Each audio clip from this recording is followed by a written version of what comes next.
मेरे यहाँ थोड़ा सा नेटवर्क प्रॉब्लम है, बीच में आवाज ना सुनाई दे या कुछ हो तो मैसेज करके या बीच में इंटरप्ट करके और थोड़ा बता देना। पिछले विषय में कुछ पूछना है किसी को?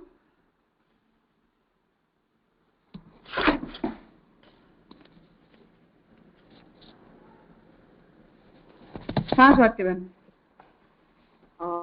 राजा 94 पेज पे इनमें समाधान की एक वैष्णवी रीति है, वो पैराग्राफ थोड़ा समझाओ ना।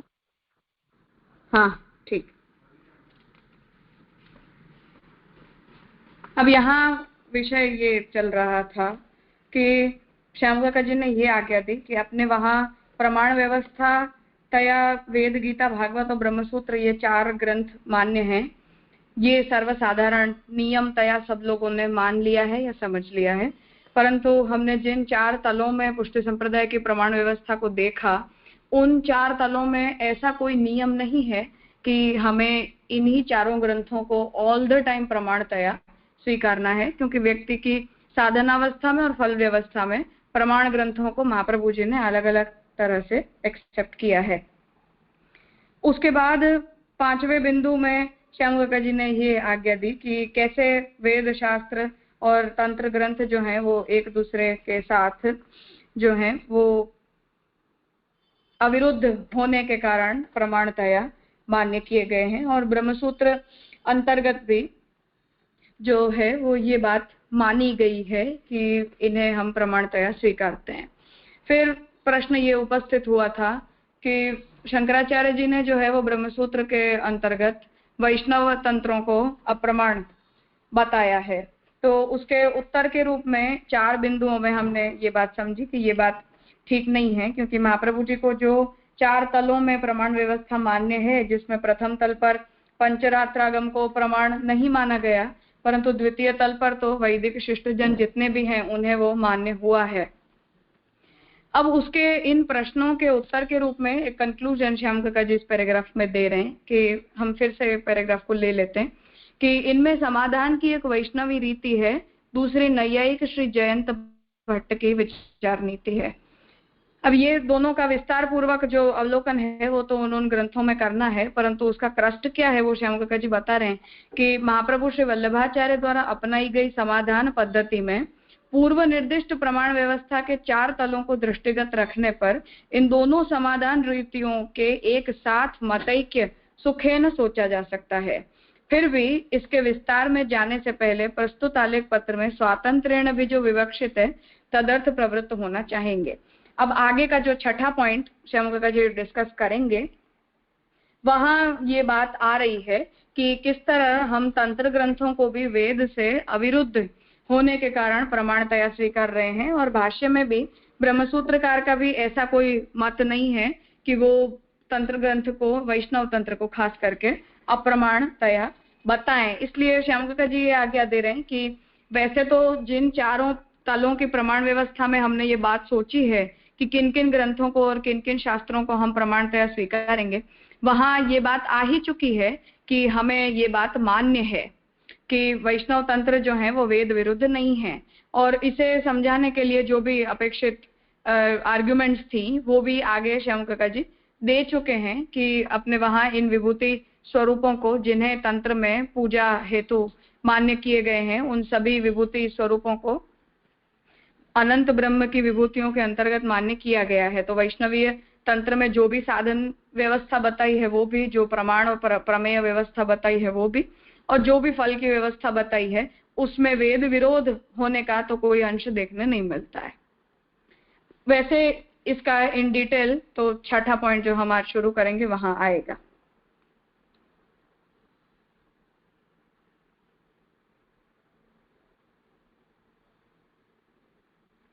हुआ स्पष्ट?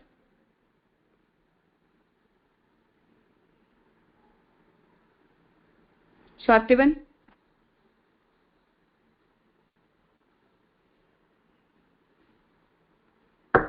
ठीक है, हाँ बोलो जयश्री। हाँ राजा प्रणाम।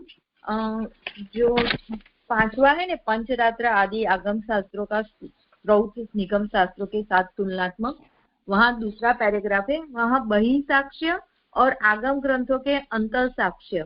तो बही એટલે आपने बोला था बाहरी साक्ष्य અને પોતાના આગમ ગ્રંથમાં, તો એ મને થોડું હજી નથી સમજાતું બાહ્ય કેવી રીતે આવશે ને અંત કેવી રીતે. અંત એટલે તો પોતાના, એટલે જે આગમ ગ્રંથ છે એનું પોતાનું જે છે એ અવલોકન કરવા પર, પણ આ બહારી એ કેવી રીતે નથી સમજાતું રાજા.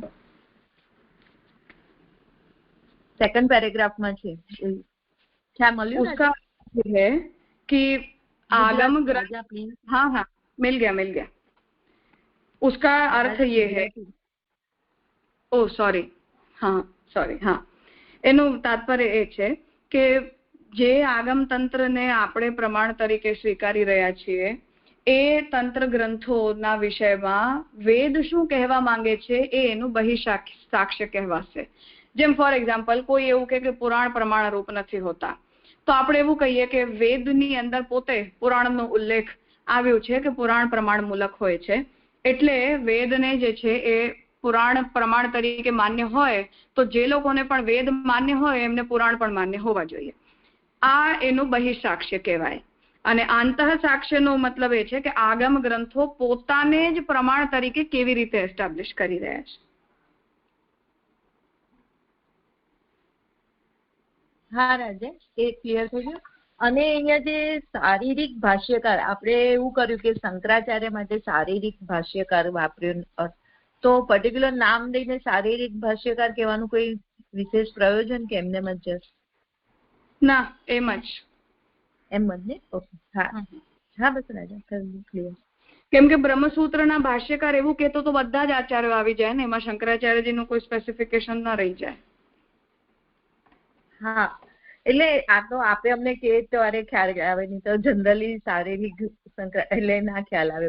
શંકરાચાર્ય લખ્યું હોય તો ખ્યાલ આવી જાય, એટલા માટે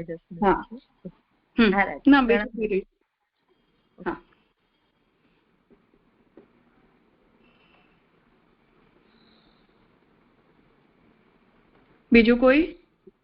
હા રાજા, જે આપે સમજાવે ને જે પેરેગ્રાફ અત્યારમાં, તો એના કનેક્શનમાં જ આ જે પાંચમો તલ છે, પાંચ રાત્ર આદि આગમ શાસ્ત્રો કા श्रोत निगम शास्त्रों के साथ, એની ઉપર જ જે આવે છે એ વિમર્શ કે હેતુ અગ્રસર હુआ जा सकता है. તો એ એઝ સચ એવું લાગે કે ઇટ ઇઝ બીન કન્ક્લુડેડ કે વિમર્શ કે હેતુ હોવા जा सकता है. પાછું પાંચમું તલ એને જ એક્સપ્લેન કરી રહ્યું છે, અને છઠ્ઠા તલની અંદર પણ એ જ વસ્તુ છે, પણ પાછી ફક્ત એમાં એડ ખાલી એટલું જ કર્યું છે કે સામાન્ય રૂપરેખા. ટોપિક એ છે પણ એક વાક્યતા ખાલી સુધી છે ને અહીંયા એક વાક્યતા કી સામાન્ય રૂપરેખા.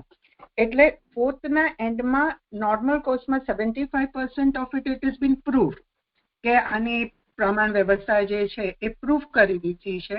તો આનું ફર્ધર એક્સપ્લેનેશન છે કે ફર્ધર ડિટેલિંગ છે, કઈ રીતનું છે આ પાંચમું તલ? છઠ્ઠું તો હવે કરવાનું છે, પણ ફિફ્થ માટે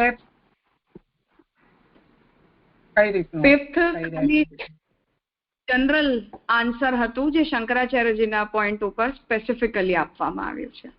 શંકરાચાર્યજીએ જે આપત્તિ ઉઠાવી એના સ્પેસિફિક ઉત્તરના રૂપમાં ઇન જનરલ એ વાત કહેવાય છે પૂર્વ પક્ષ તરીકે.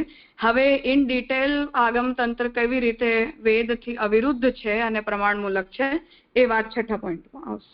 એક વાક્યતા. ઓકે જી રાજા, ક્લિયર. પ્રણામ રાજા. બીજું કોઈ?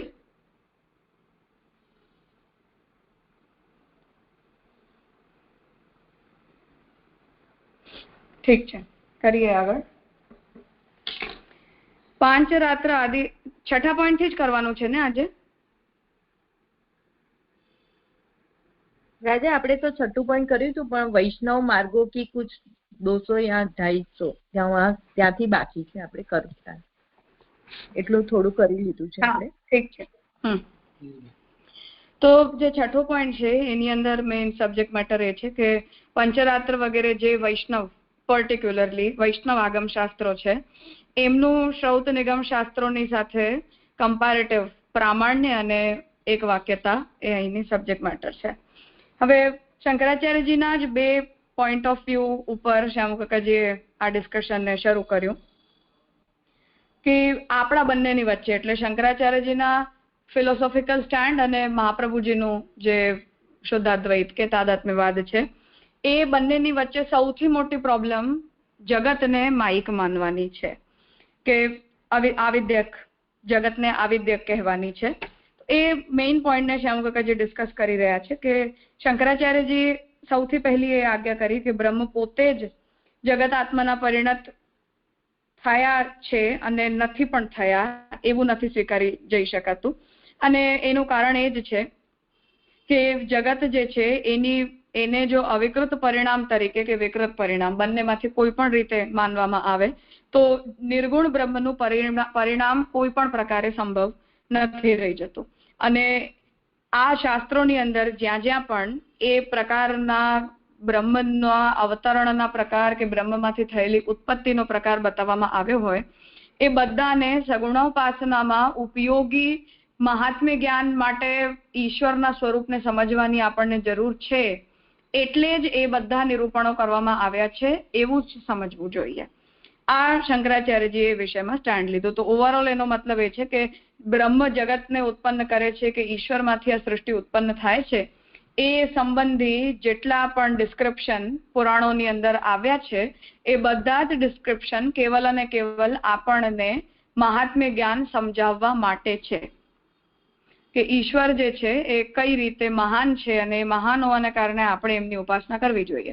આટલું જ આ બધા જ નિરૂપણોનું ક્રસ્ટ છે, એના સિવાય બીજું કંઈ નથી. આ તાત્પર્ય છે શંકરાચાર્યજીના ફર્સ્ટ સેન્ટેન્સનું. મહાપ્રભુજીએ એનું ખંડન કરીને એ આજ્ઞા કરી કે નહીં, એવું નથી.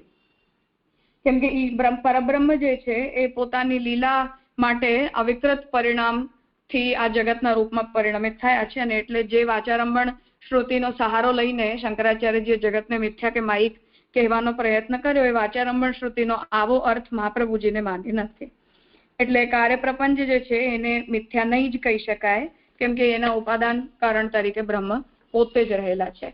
એટલે લોકની અંદર જેટલી પણ લીલા થાય છે એ બધી જ બ્રહ્મ પોતે જગતના રૂપમાં પરિણમિત થઈને જ કરે છે. એટલે આ જગત સત્ય છે અને ભગવાનની લીલા રૂપ છે. એ બે ડિફરન્સીસને બતાવવા પછી શ્યામ કાકાજીએ એ આજ્ઞા કરી કે આમાં અનન્યત્વ જે એક પદનો ઉપયોગ કરવામાં આવ્યો છે જગત અને બ્રહ્મના વિષયમાં એ જ પોઈન્ટ ઉપર શંકરાચાર્યજી અને મહાપ્રભુજીની વચ્ચે ડિફરન્સ ઓફ ઓપિનિયન છે. અને જો શંકરાચાર્યજીના પોઈન્ટને માનવામાં આવે કે જગતને ઉત્પન્ન કરનારા બ્રહ્મનું ડિસ્ક્રિપ્શન જેટલું પણ જે પણ પુરાણ તંત્ર વગેરેની અંદર આવ્યું છે એ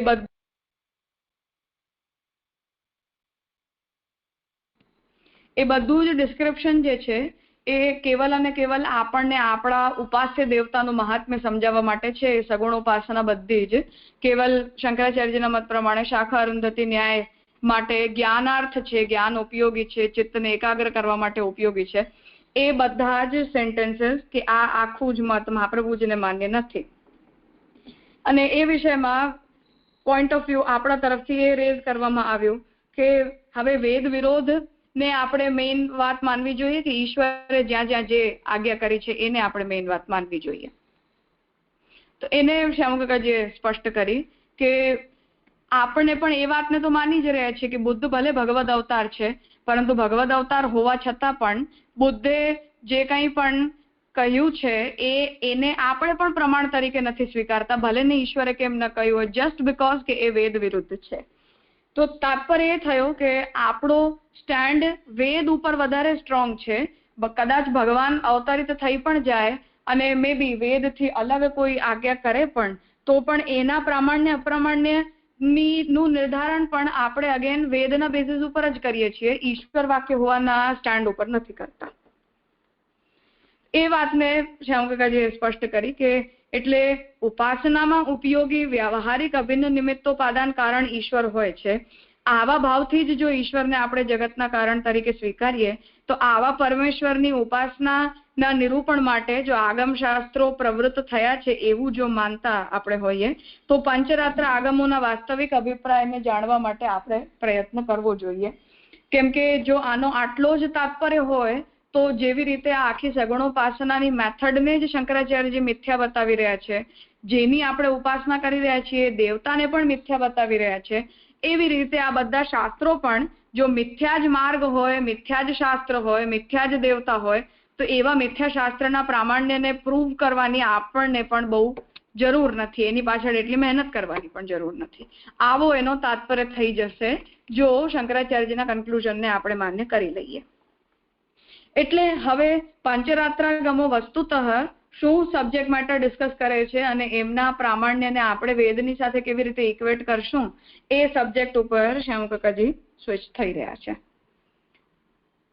આટલા વિષયમાં કોઈ ડાઉટ? આની પૂર્વ ભૂમિકા છે જેના ઉપર હવે આગળનો સબ્જેક્ટ બિલ્ડ થશે. સો ઇફ ધેર ઇઝ કોઈ ડાઉટ હોય તો પૂછી લો. પૂછ્યું રાજા? હા બોલો. હા રાજા, શંકરાચાર્ય તો વેદના ઉપર એટલે આ ભાષ્ય લખ્યું છે તો વાચારંભણ કે લોકવતુ લીલા કૈવલ્યમ જે બ્રહ્મસૂત્રના સૂત્ર છે, તો એ તો સ્પષ્ટ જ બતાડી રહ્યા છે ને કે આ બધું બ્રહ્મા એટલે પ્રભુ જ થઈ રહ્યા છે ને પ્રભુ જ લીલા કરી રહ્યા છે, કે જે બધા અંશ રૂપે કે whatever the explanation it is, તો એ રૂપે આપણને ઇટ ઇઝ ક્લિયર.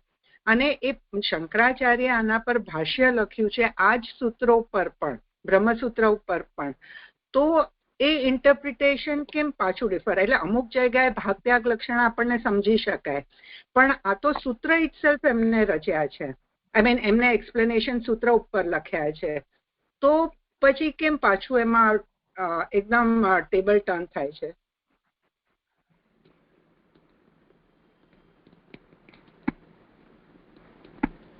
સૂત્ર ઉપર ઇન્ટરપ્રિટેશન તો પોતાનું જ છે ને. સૂત્ર ભલે જે કહેતા હોય, સૂત્રના તાત્પર્યાર્થને તો આચાર્ય જ નિર્ધારિત કરે છે, તો એની અંદર તો થોડું બહોત ઇન્ડિપેન્ડન્સ તો ભાષ્યકારનું છે જ ને. આઈ મીન શંકરાચાર્યજી તો ઉપનિષદ ભાષ્યમાં ઇન્ડિપેન્ડન્સ લઈ લીધું હોય, જ્યાં પંક્તિશઃ સિદ્ધાંત છે, તો સૂત્રની અંદર તો ઓબ્વિયસલી લઈ શકે, કેમ કે ઉપનિષદનું જે ઇન્ટરપ્રિટેશન એ ડિસાઇડ કરશે વેદનું, એ જ ઇન્ટરપ્રિટેશન ભાષ્યનું પણ થશે. એનાથી અલગ કેવી રીતે થશે? કેમ કે ભાષ્ય તો એ વેદનું જ કન્ક્લુઝન છે. ઓકે, અચ્છા, એટલે એમને એમની રીતે ભાષ્ય ઉપર ઇન્ટરપ્રિટેશન ઇટ ઇઝ અલાઉડ સૂત્ર ઉપર, એટલે એમને એમાં પણ એમની રીતે જો ઉપનિષદ પર લીધું હોય તો ભાષ્ય એટલે ભાષ્ય ઉપર પણ એમને એ જ રીતે આખું ટેબલ ટર્ન કરીને પોતાના મત પ્રમાણે એમને ઇન્ટરપ્રિટ કરીને રચ્યું હોય, એ રીતનું આપ કહી રહ્યા છો? હા, કેમ કે ભાષ્ય જે છે, સોરી, જે બ્રહ્મસૂત્ર છે એ ઉપનિષદનું જ તાત્પર્ય છે. જી. તો ઉપનિષદ ઉપર મારો જે સ્ટેન્ડ હોય, ભાષ્ય ઉપર પણ એ જ સ્ટેન્ડ હોય ને, એ બદલાશે તો નહીં જ. તો ભાષ્યના જેટલા પણ સૂત્ર ઉપર જેટલું પણ ભાષ્ય લખ્યું છે એમણે, એમાં એ વેદના જ ઇન્ટરપ્રિટેશન કરીને કર્યું છે.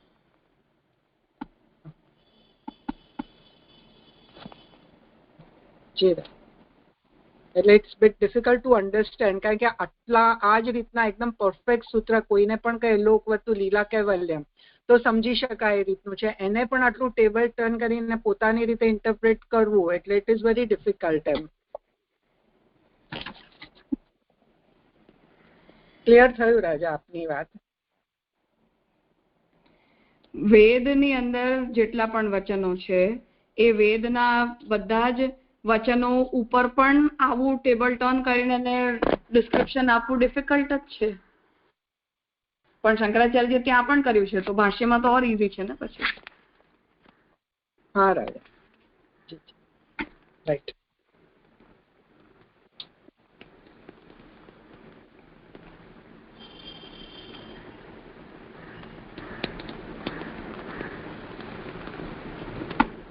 क्लियर राजा, आगे करो। हाँ, वैष्णवागमों की कुछ 200 या 250 संहिता मानी जाती है। न तो प्रस्तुत आलेख पत्रकार का अध्ययन अनुशीलन इतना व्यापक है और न उन सभी संहिताओं का कोई सामान्य निष्कर्ष प्रस्तुत कर पाना यहाँ शक्य ही है। फिर भी कुछ संहिता दैवी होने से जो प्रमुख मानी जाती हैं, नामशः सात्वत, पौष्कर और जयाख्य संहिता, अन्य कुछ प्रकाशित होने के कारण अवलोकनार्थ सुलभ हैं। नामशः श्री प्रश्न, नारदीय, श्री पाद्म, ईश्वर, भार्गव, अनिरुद्ध तथा लक्ष्मी तंत्र संहिता। इन आगम संहिताओं में मिलते इस विषय के निरूपण के अनुशीलन करने पर ऐसा स्वीकरणार्ह नहीं लगता। શ્યામલકાજી ઓવરઓલ એક કન્ક્લુઝન આપ્યું છે કે ઘણા બધા શાસ્ત્રો વૈષ્ણવ સંહિતા, વૈષ્ણવ આગમ સંહિતા અંતર્ગત ઉપલબ્ધ છે, પરંતુ એ બધા હવે અવેલેબલ પણ નથી થતા અને બધી જ સંહિતાઓનું કોઈ એક જ કન્ક્લુઝન નીકળતું હોય એવું પણ કહી શકવું મુશ્કેલ છે। પણ જે ઇમ્પોર્ટન્ટ સંહિતાઓ છે, જે ઓવરઓલ વૈષ્ણવ આગમ તંત્રને બિલ્ડ કરે છે, એ સંહિતાઓને જોવાથી તો એવું નથી લાગતું કે એમનો વેદની સાથે કોઈ પણ પ્રકારનો વિરોધ હોય। इन संहिताओं में परमेश्वर के निर्गुण निराकार तथा सगुण साकार होने का प्रभेद तो अवश्य प्रतिपादित किया गया है, पर वह शांकर वेदांताभिमत पारमार्थिक तथा व्यावहारिक आविद्यक होने के अभिप्राय पर समझाया गया हो ऐसा लगता नहीं है। तो ईश्वर नो निर्गुण आस्पेक्ट અને ઈશ્વરનો સગુણ આસ્પેક્ટ, એ બે પક્ષોને તો એ સંહિતાઓની અંદર બતાવવામાં આવ્યું છે, પરંતુ એ શંકરાચાર્યજીના ડિસ્ક્રિપ્શન જેવા નથી કે જેમાં નિર્ગુણ આસ્પેક્ટ જે છે એ સર્વથા નિરાકાર હોય અને પારમાર્થિક હોય, અને જ્યારે જે સાકાર આસ્પેક્ટ છે એની વ્યાવહારિક આવિદ્યક જ સત્તા હોય અને એ મિથ્યા સત્તા હોય, એટલે સગુણ આસ્પેક્ટ મિથ્યા છે અને નિર્ગુણ આસ્પેક્ટ પારમાર્થિક છે। એવું ડિફરન્સ આ શાસ્ત્રોમાં બતાવેલા ડિસ્ક્રિપ્શનનું નથી લાગતું।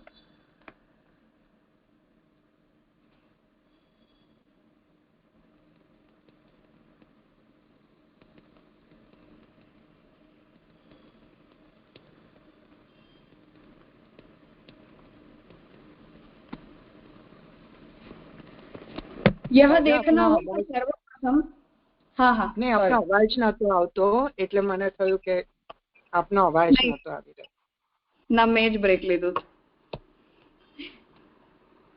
હા પ્રીતિબેન। હા રાજા, આ સંહિતાનો જે સબ્જેક્ટ ચાલી રહ્યો છે ને, તો વૈષ્ણવ માર્ગો, वैष्णव आगमों की कुछ 200 या 250 संहिता मानी जाती है। तो आ वेदनो जे पार्ट છે સંહિતા એની વાત ચાલે છે? નહીં, હા એ જ હું, એટલે શું છે વેદની સંહિતાઓ નહીં, આગમની જ પોતાની સંહિતા। આ આગમની પોતાની સંહિતા છે? હા, એટલે એને જરાક મને આપજો ને એક્ઝામ્પલ રાજા। એટલે જેમ વેદની અંદર મંત્રનું કલેક્શન છે, એવી રીતે આગમતંત્રો પણ પોતાની અંદર એક કલેક્ટિવ છે, અને એ શાસ્ત્રો એ રીતે જ ડેવલપ થયા છે, એટલે એની પોતાની ટ્રેડિશન એવું જ કહે છે કે જેવી રીતે વેદ ડેવલપ થયા છે। તો જેમ વેદ ભગવાન અને બ્રહ્માજી વચ્ચેના વાર્તાલાપમાં બ્રહ્માજીને પ્રાપ્ત થયા, ભગવાને બ્રહ્માજીને આપ્યા, એવી રીતે જેટલા પણ આ આગમ તંત્ર શાસ્ત્રો છે એ બધા પણ એ તંત્રશાસ્ત્રના ઉપાસ્ય દેવતાઓએ પોતાના ભક્તોને આપેલા છે। જેમ નારદ પંચરાત્ર છે એ નારદજી અને નારાયણ વચ્ચેનો સંવાદ છે, તો નારાયણે પોતે જ નારદજીને આ તંત્ર પ્રોવાઈડ કર્યા છે, જેનું કેવળ ડિસ્ક્રિપ્શન એ ઋષિ મુનિઓએ લખ્યું છે, જે મહાપ્રભુજીને સિદ્ધાંત રહસ્ય ભગવાને આપ્યું એવી રીતે। એ જ રીતે વસુગુપ્તને શૈવ તંત્ર પ્રાપ્ત થયા સૂત્રોના રૂપમાં, જે મહાદેવજીએ એમને કાશ્મીરમાં પથ્થર ઉપર લખીને આપ્યા, ને વસુગુપ્તને એ સૂત્રો પ્રાપ્ત થયા, એને બેઝિસ ઉપર એમણે પછી શૈવાગમને ડેવલપ કર્યા, ઉપાસના પદ્ધતિને ડેવલપ કરી, એટલે આને પણ આગમ સંહિતા કહેવાય છે। જેમ વેદ પ્રાપ્ત થયા એવી રીતે આ પણ ભગવાન દ્વારા પ્રદત્ત છે। બહુ સરસ।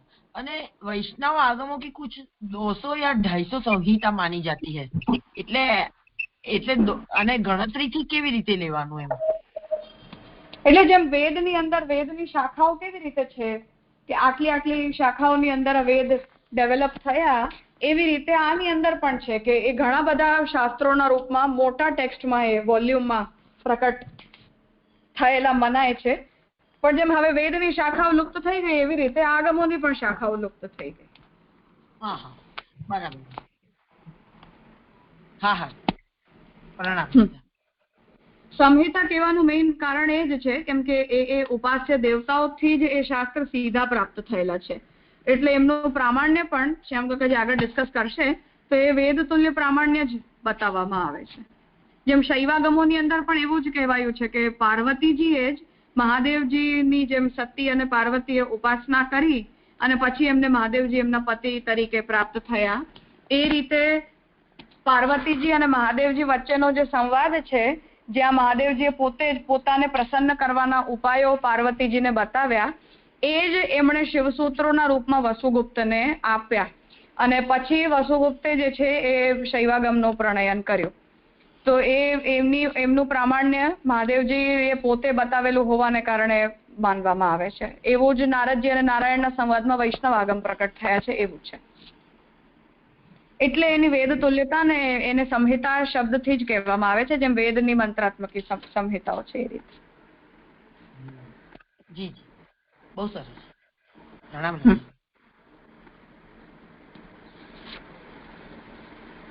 તો શ્યામકાજી અહીંયા, હા બોલો. आज અહીંયા કીધું ને કે નામશઃ સાત્વત और पौष्कर और जयाख्य संहिता, અને પછી નીચે કીધું નામશઃ શ્રી કૃષ્ણ નારદીય શ્રીપાદ્ય ઈશ્વર. તો આ બેને કેવી રીતે એક સાથે જોડવાનું છે કે નામશઃ ના બધા છે સંહિતા પ્રગટ કરનાર, કે કઈ રીતનું છે થોડું ખ્યાલ? શ્યામકાજી એ આજ્ઞા કરી કે આટલી બધી સંહિતાઓમાં જે સંહિતાઓને મુખ્ય માનવામાં આવે છે એના આ નામ છે: સાત્વત સંહિતા, પૌષ્કર સંહિતા અને જયાખ્ય સંહિતા.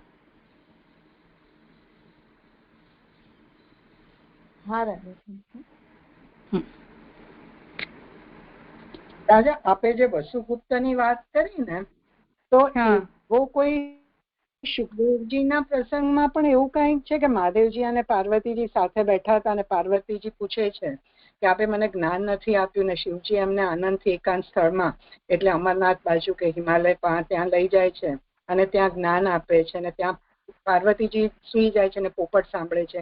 એવી કઈક સુખદેવજીની વાતમાં આવે છે. તો આની કઈક એની સાથે સંગતિ છે? નહીં, આ એ તો અલગ વિષય છે. એ તો ભાગવતજીના પ્રાકટ્યનું, એ તો પદ્મ પુરાણની અંદર જ છે આ ચરિત્ર. આ તો વસુગુપ્તને જે શિવસૂત્રો પ્રાપ્ત થયા એનું જ નિરૂપણ છે.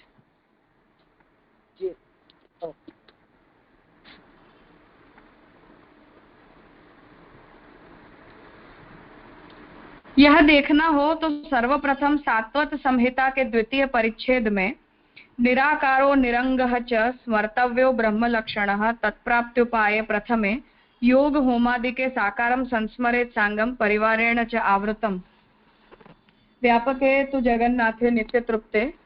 इन वचनों का अनुशीलन करते ही इतना तो स्पष्ट हो जाता है कि इन संहिताओं में आविद्यक व्यावहारिक द्वैत या उपासनार्थ कल्पित द्वैत की अवधारणा तो गंध मात्र भी प्रसक्त नहीं है. હવે આ જે વચનો આપ્યા છે એને જો ઉપરથી જોઈ લઈએ તો જે નિરાકાર છે, નિરંગ છે, જે આ જે બ્રહ્મનું લક્ષણ બતાવવામાં આવ્યું છે એનું સ્મરણ કરીને એમની પ્રાપ્તિનું ઉપાય કરવામાં આવે છે, જેમાં સૌથી પહેલા હોમ વગેરે કરીને એમના સાકાર રૂપનું સ્મરણ એમના અંગ સહિત પરિવાર સાથે, એટલે દેવતાનું જેટલું પણ પરિકર છે એના પરિકર સાથે કરવામાં આવે છે.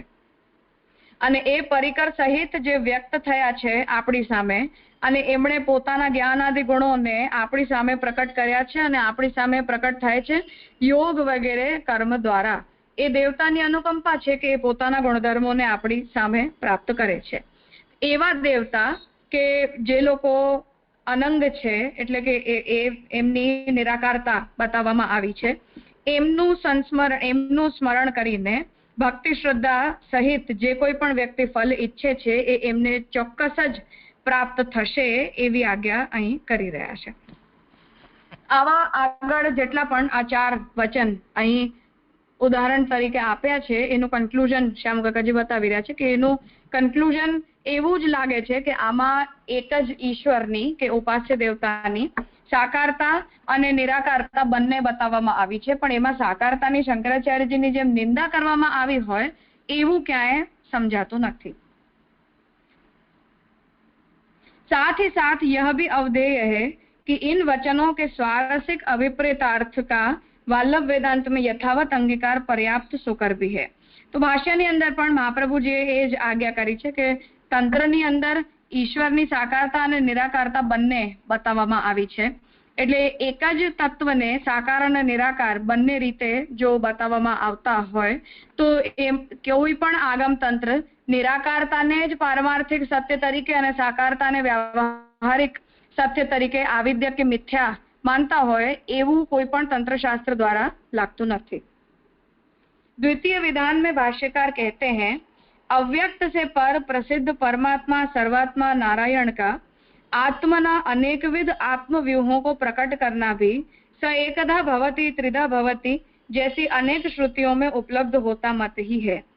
तो द्वितीय विधाનમાં મહાપ્રભુજી ભાષ્યમાં એ જ આજ્ઞા કરી રહ્યા છે કે જે અવ્યક્તથી પર પ્રસિદ્ધ પરમાત્મા સર્વાત્મા નારાયણ છે, એટલે જે બ્રહ્મ છે, પરમાત્મા પણ છે, ઈશ્વર પણ છે, એ પોતાના અનેકવિધ આત્મવ્યૂહોની સાથે પ્રકટ થાય છે. અને આનું પ્રાકટ્યનું પ્રામાણ્ય ઉપનિષદનું વચન જ કે એ એક પ્રકારે પણ થાય છે અને ત્રણ પ્રકારે પણ થાય છે, આ બધી શ્રુતિ વચનોમાં સ્પષ્ટ છે. यद्यपि प्रस्तुत श्रुति का निष्कृष्ट अर्थ क्या है यह यहाँ तो स्पष्ट नहीं किया गया, परंतु छांदोग्य उपनिषद में जहाँ यह वचन स्थित है वहाँ भाष्य में इसका ज्ञाता, હવે શ્યામકાકાજી આજ્ઞા કરી રહ્યા છે કે યદ્યપિ સ એકદા ભવતિ સ ત્રિધા ભવતિ, આમાં ત્રિધાનો અર્થ શું છે એનો ઉત્તર તો ક્યાંય પણ આપણને પ્રાપ્ત નથી થતો, કેમ કે ઇન્દ્ર, વરુણ અને સૂર્ય મિત્ર આ ત્રણ વૈદિક દેવતાઓના રૂપમાં બ્રહ્મ ત્રિધા થાય છે એવું પણ ડિસ્ક્રિપ્શન છે, સચિત આનંદ થાય છે એવું પણ ડિસ્ક્રિપ્શન છે, બ્રહ્મા વિષ્ણુ શિવના રૂપમાં થાય છે આવું પણ છે. તો ઘણા બધા લોકોએ સ એકદા ભવતી અને ત્રિધા ભવતીના ઘણા બધા ઇન્ટરપ્રિટેશન કર્યા છે જેમાં એકરૂપતા પ્રાપ્ત નથી, પરંતુ શંકરાચાર્યજીએ જ આ વચનના ભાષ્યમાં જે આજ્ઞા કરી છે એને ચેક કરવું જોઈએ. એ વચનને અહીં શ્યામકાકાજી કોટ કરી રહ્યા છે કે इसका ज्ञाता सृष्टि भेद के प्रकट होने से पूर्व एक ही था और स्वयं एकाकी होने पर भी त्रिधा आदि भेदों के अनुसार अनंत भेदों वाला सृष्टि काल में बन जाता है. तो શંકરાચાર્યજી અહીં એ કહી રહ્યા છે કે આનો જ્ઞાતા એટલે સૃષ્ટિના આવા રૂપને જાણનારો પ્રકટ થવાથી પહેલા એક જ હતા અને પોતે એકલા હોવાને કારણે ત્રણ પ્રકારે અનેક ભેદોના રૂપમાં પ્રકટ સૃષ્ટિકાલમાં થઈ ગયા. वह संहार काल में पुनः अपने मूल पारमार्थिक एक होने के स्वरूप को प्राप्त कर लेता है स्वतंत्र रहते हुए. ऐसी विद्या के हेतु फल प्ररोचनात्मिका स्तुति यहाँ की गई है. तो स एकदा भवती स त्रिधा भवतीના ભાષ્યમાં શંકરાચાર્યજી કહી રહ્યા છે કે આ રીતે જે બ્રહ્મ છે એ સંહાર કાળમાં ફરીથી પોતાના મૂળ પારમાર્થિક રૂપની અંદર આવી જાય છે અને સ્વતંત્ર હોવા છતાં પણ આવી વિદ્યાના હેતુ એટલે ફલ પ્રરોચનાત્મિકા સ્તુતિ અહીં કરવામાં આવી છે. આ ભાષ્ય, આ વ્યાખ્યા શંકરાચાર્યજીએ ઉપનિષદ ભાષ્યમાં કરી છે. धैर्यपूर्वक इस विधान की तात्पर्य मीमांसा करने पर एकाकी, आमा का છે એને સુધારી લેજો, एकाकी एक की, सॉरी माय मिस्टेक, एक की अनेक भावापत्ति अपारमार्थिकी ही फलित होती है. इसका अलावा यह श्रुति स्तुत्यर्थवाद हो तो वह स्वार्थ में प्रमाण है या फलवत सन्मेदौ अफलम तदंगम न्यायेन औपनिषद उपासना विधि शेष है, यह भी स्पष्ट नहीं हो पाता. अतः क्या भाष्यकार पांचरात्रागम में भी ऐसी ही प्रक्रिया के अवलंबन द्वारा पारमार्थिक एक का अपारमार्थिक अनेकवद भाव सिद्ध करना चाहते हैं या आगमिक प्रतिपादन को भी फल प्ररोचनार्थ स्तुत्यर्थवाद मान रहे हैं. હવે અહીં એ શંકા ઊભી થઈ રહી છે કે શંકરાચાર્યજી આજ્ઞા કરી રહ્યા છે કે એકમાંથી બ્રહ્મ અનેક થાય છે અને જ્યારે આ સૃષ્ટિનો લય કરે છે ઈશ્વર, ત્યારે ફરીથી પોતાના મૂળ એક પારમાર્થિક એક હોવાના સ્વરૂપને પ્રાપ્ત કરી લે છે સ્વતંત્ર હોવા છતાં પણ. આવી વિદ્યાના હેતુ ફલ પ્રરોચનાત્મિકા સ્તુતિ અહીં કરવામાં આવી છે. આ વિદ્યાનો હેતુ છે જેનાથી આપણને ફલ પ્રાપ્ત કરવામાં એ ઇન્ટરેસ્ટિંગ લાગે, એટલે કે જેને આપણે પ્રાપ્ત કરવા માટે પ્રયત્ન કરવા માટે કહેવાય રહ્યું છે એ ફલ આપણને ઇન્ટરેસ્ટિંગ લાગે એટલે બ્રહ્મની આવી સ્તુતિ કરવામાં આવી છે એવું શંકરાચાર્યજીનો કોઈ સ્ટાન્ડ લાગી રહ્યું છે. શ્યામકાકાજી એના ઉપર એ આજ્ઞા કરી રહ્યા છે કે જો આ વિધાનના તાત્પર્યને સમજવાનો આપણે પ્રયત્ન કરીએ તો એક બ્રહ્મ અનેક બને છે, આમાં અપારમાર્થિકી એમની અનેક ભાવાપત્તિ છે એ વાત તો સ્પષ્ટ થઈ, કેમ કે એમણે સ્પેસિફિકલી આ વાત લખી છે કે સંહાર કાળમાં જ્યારે બ્રહ્મ ફરીથી પોતાના મૂળ રૂપને પ્રાપ્ત કરે છે ત્યારે એ પોતાની પારમાર્થિકી અવસ્થાને પ્રાપ્ત કરે છે, એવો એનો તાત્પર્ય થયો. તો એનો અર્થ એ છે કે જગતની અનેક ભાવાપન્નતા જ્યાં સુધી હતી ત્યાં સુધી એ પારમાર્થિક નથી, એટલે એની અપારમાર્થિકતા તો સ્પષ્ટ છે. એના સિવાય આ સ્તુતિમાં જો સ્તુત્યર્થવાદ હોય, સ્તુત્યર્થવાદ એટલે કે સામેવાળાની પ્રશંસા જ કરવી છે તો મોટાઈ બોલી બોલીને પ્રશંસા કરો, એમાં 100% બધા ફેક્ટ્સ જ હોય એવું જરૂરી નથી. ઘણું બધું ફેક્ટ ન પણ હોય એવું પણ પોસિબલ છે. તો જો આના સિવાયની શ્રુતિઓ એટલે કેવલ સ એકદા ભવતી સ ત્રિધા ભવતી, ચલો આ સ્તુત્યર્થવાદ છે, પણ આના સિવાય પણ શ્રુતિ તો ઘણી બધી છે.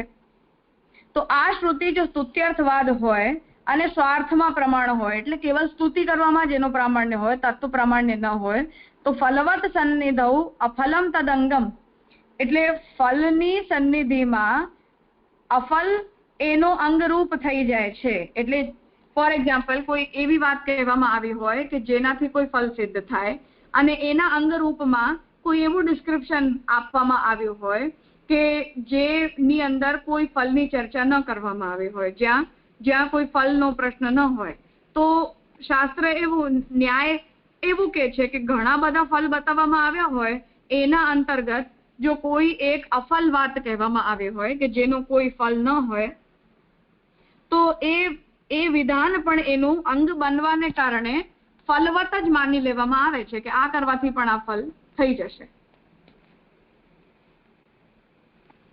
એને સમજાવી રહ્યા છે કે આ ન્યાયથી ઉપનિષદમાં બતાવેલી ઉપાસના વિધિ બધી જ ને ફલવાળી માનશો કે તમે અફલ માનશો, આ પણ આની પણ સ્પષ્ટતા शंकराचार्य भाष्यમાં નથી થઈ રહી.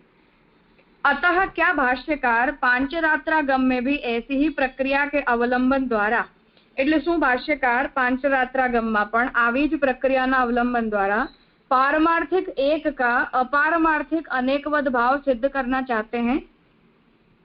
એટલે આ મત પ્રમાણે ભાષ્યકાર પંચરાત્રાગમની અંદર પણ જે વાત કહેવામાં આવી છે એ પ્રક્રિયાના અવલંબનથી पारमार्थिक एक નું अपारमार्थिक अनेकवद भाव सिद्ध करवा मांगी રહ્યા છે. या आगमिक प्रतिपादन को भी फल प्ररोचनार्थ स्तुत्यर्थवाद मान रहे हैं કે બીજો વિકલ્પ આની અંદર એ છે કે તો પછી શું એમનો મત એ છે કે આગમની અંદર જેટલું પણ પ્રતિપાદન કરવામાં આવ્યું છે એ પણ ફલની તરફ આપણે અટ્રેક્ટ થઈ જઈએ, આકર્ષિત થઈ જઈએ, એટલે એ પણ ત્યાં પણ બતાવેલું છે બધું સ્તુત્યર્થવાદ જ છે.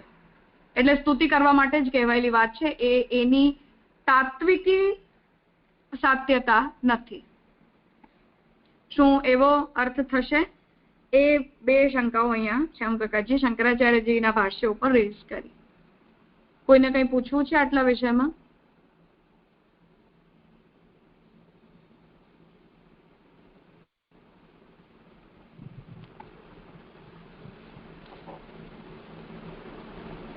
हाँ बेलाबेन. प्रणाम राजा. राजा ये जो આજે ઉપર ચાંદોગ્ય ઉપનિષદનું આપ્યું ને અને એની સાથે પછી આજે ફલ માટેનું કર્યું ને એ મને હજુ જોડાયું નહીં બરાબર. એટલે જે ઉપર કહ્યું ને कि वह संहार काल में पुनः अपने मूल पारमार्थिक एक होने के स्वरूप को प्राप्त कर लेता स्वतंत्र रहते हुए भी, અને પછી જે આવ્યું ને એ હજુ આ બે મારા જોડાયા નહીં, એટલે શું કહેવા માંગી રહ્યા છે એ ખ્યાલ ન આવે. પહેલા શંકરાચાર્યજી એ વાત સ્પષ્ટ કરી કે શાસ્ત્રની અંદર જ્યાં જ્યાં પણ જગતને ઈશ્વરે ઉત્પન્ન કર્યું છે કે જગતના કારણ ઈશ્વર જ છે આવા વચનો આવ્યા છે એ બધાને સ્તુત્યર્થવાદ તરીકે સ્વીકારવા જોઈએ. કે આ બધી ઈશ્વરની સ્તુતિ એટલા માટે થાય છે કેમ કે આપણને ઈશ્વર ઇન્ટરેસ્ટિંગ લાગે, એ પ્રાપ્ત કરવા યોગ્ય લાગે, કેમ કે મને આટલી બધી મહેનત કર્યા પછી મળશે શું એ સંબંધી જિજ્ઞાસા તો દરેક વ્યક્તિના મનમાં હોય જ. એટલે બહુ જ કોઈને એપ્રિશિએટ કરી દેવામાં આવે તો આપણને એમ લાગે કે હા ચલો બરાબર છે, આને પ્રાપ્ત કરવા યોગ્ય છે કે આને પ્રાપ્ત કરવા માટે આપણે મહેનત કરવી જોઈએ. આ સ્તુત્યર્થવાદ છે કે એટલી એ બધી જ પ્રશંસા એ ફલને ઇન્ટરેસ્ટિંગ બતાવવા માટે છે, અને ઉપાસના માર્ગ દ્વારા પછી એને પ્રાપ્ત કરવા માટે આપણે લલચાઈ જઈએ એટલે વ્યક્તિ પ્રયત્નરત થઈ જાય એવી લોલીપોપ આપી છે. ઇન શોર્ટ શંકરાચાર્યજીનો મતલબ આ છે. હવે અહીં શંકરાચાર્યજી જે છાંદોગ્ય ઉપનિષદનું ભાષ્ય છે ત્યાં એવું કહેવા માંગી રહ્યા છે કે ઈશ્વર પહેલા પારમાર્થિક છે, જગતના રૂપમાં થાય છે ત્યારે અપારમાર્થિક થઈ જાય છે અને જગતનો સંહાર કરીને ફરીથી પોતાના પારમાર્થિક રૂપને પ્રાપ્ત કરી લે છે. હવે આ શંકરાચાર્યજીના સ્ટેટમેન્ટનો જો વિચાર કરવામાં આવે તો એનો મતલબ એ જ છે કે આ શ્રુતિ સ એકદા ભવતી સ ત્રિધા ભવતી, આ શ્રુતિની અંદર પણ તો સ્તુત્યર્થવાદ જ છે, કેમ કે ત્રિધા ભવતી આ માત્ર તો શંકરાચાર્યજીને માન્ય થશે નહીં, કેમ કે બ્રહ્મનો તો પરિણામ જ સંભવ નથી. તો ત્રિધા ભાવાપન્ન થવું આ તો તંત્રની અંદર બતાવેલી પરિણામની પ્રક્રિયા છે, ચાહે વિકૃત પરિણામ માનો ચાહે અવિકૃત માનો, પણ બ્રહ્મ પરિણમિત થાય છે એ વાત તો ઉપનિષદની અંદર સત્રિધા ભવતીથી બતાવાઈ, જેને શંકરાચાર્યએ ફેરવી લીધી. હવે જો આને સ્તુત્યર્થવાદ તરીકે માની લેવામાં આવે, ફલ પ્રરોચનાત્મિક સ્તુતિ, ફલ તરફ આપણને આકર્ષિત કરે એવી સ્તુતિ તરીકે માનવામાં આવે તો એક જ ઉપનિષદ એક આખું એક સિંગલ ટેક્સ્ટ છે, એની અંદર શંકરાચાર્યજીએ ભલે ડિવિઝન કર્યું હોય, માનો આપણે ડિવિઝન કરીને ચાલીએ તો ડિવિઝન એ થશે કે કેટલાક વચનો એવા છે કે જેનું ઇમ્પ્લિમેન્ટેશન કરવાથી આપણને કોઈ ફલ મળશે અને કેટલાક ડિસ્ક્રિપ્શન કે કેટલાક વચનો એવા છે કે જેને ફોલો કરવાથી આપણને નિર્ગુણ બ્રહ્મ તો ફલ તરીકે નથી મળવાના, એટલે એ બધું નિષ્ફળ છે. ત્યાં શંકરાચાર્યજીએ એ આજ્ઞા કરી કે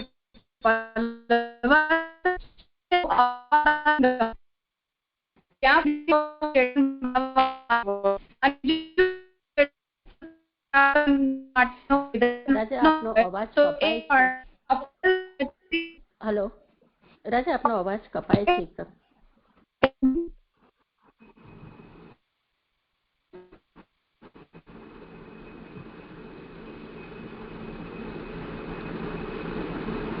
બીજા કોઈ બોલો, બેલાબેન સિવાય.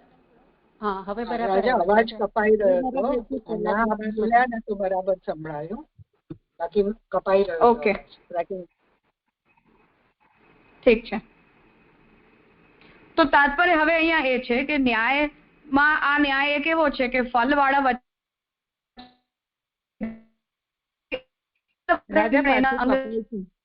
આવે છે. રાજા પાછો કપાયો હવે આ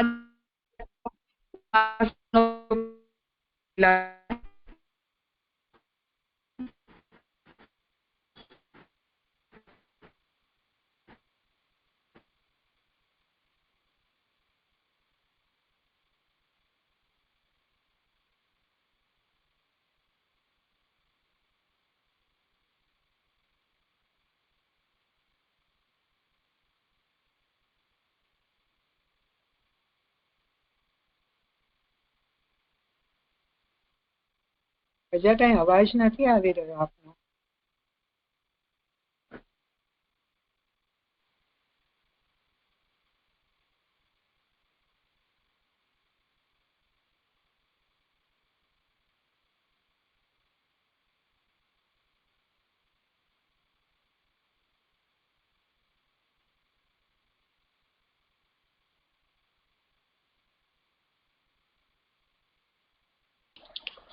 રાજાનું નેટ કનેક્શન જતું રહ્યું લાગે છે, અવાજ નથી આવી રહ્યો.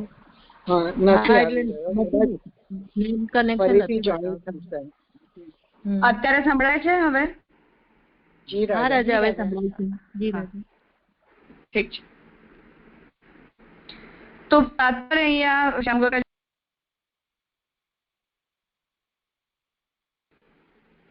શંકરાચાર્યજીના મત પ્રમાણે જો જ્યાં ઉપનિષદે બ્રહ્મનું ત્રિધા પરિણામ બતાવ્યું છે એ વચન માત્ર ફલ પ્રરોચનાત્મિક સ્તુતિ માત્ર હોય તો શંકરાચાર્યજીના પ્રમાણે એ નિષ્ફળ પ્રક્રિયા છે, કેમ કે એના દ્વારા તો કોઈ ફલ મળવાનું નથી, આઈ મીન મોક્ષ તો નથી જ મળવાનું. તો ફલવાળા વાક્યોની સાથે કોઈ ફલ વિધાન વિનાનું વાક્ય મળી જાય તો એને પણ પૂર્વ વાક્યની સાથે ફલયુક્ત માની લેવું જોઈએ. એવા ન્યાય પ્રમાણે ઉપનિષદની અંદરની બતાવેલી જે ઉપાસના વિધિ છે એના વિષયમાં એમનો શું મત છે એ વિષયમાં કોઈ સ્પષ્ટતા અહીંયા નથી થઈ.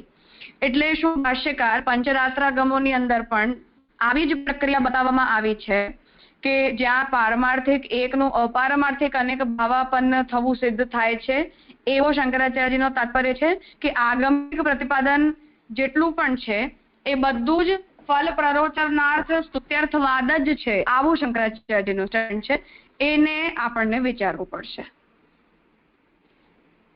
હવે થયું ક્લિયર? હા હા રાજા, હા જી રાજા, હવે થયું. હા પ્રણામ રાજા. રાજા એકતા ભવતી ત્રિધા ભવતી જે છે છાંદોગ્ય ઉપનિષદની અંદર, तो એનું ફર્ધર એક્સપ્લેનેશન તો એમ છે કે પહેલે वह एक होता था, पुनः वह 3, 5, 7, 9 एक्सेट्रा એમ એ રીતનું છે. તો આ જે છે એનું આગળ એમ કે છે કે આહારની શુદ્ધિ માટે અંતઃકરણની શુદ્ધિ, એનાથી સ્મૃતિ વાસના અને અજ્ઞાનના અંધકારને દૂર કરવા માટે પ્રભુનું આ સ્વરૂપ સમજાવી રહ્યા છે, ને એ પણ યોગેશ્વર પોતે સનત કુમારોને સમજાવી રહ્યા છે. આ રીતનું આટલું ડિટેલિંગ એક્સપ્લેનેશન કર્યા પછી પણ આ ફક્ત સ્તુત્યાત્મક હોય એ રીતનું, તો ઇટ ઇઝ જસ્ટ ભ્રાંતિ જ્ઞાન જ લાગે ને, કે એને અપારમાર્થિક સમજવું, કે જ્યારે યોગેશ્વર પોતે જ વેદની અંદર આવું એક્સપ્લેન કરેલું હોય, અને જેમ આપે હમણાં કીધું કે પ્રભુ પણ આવીને કંઈક કે પણ વેદથી વિરુદ્ધ હોય તો એ આપણા માટે અપ્રમાણ થઈ જાય. તો આ તો કમ્પ્લીટલી વેદથી વિરુદ્ધ જ થઈ ગયું ને. હા થયું. ઓકે.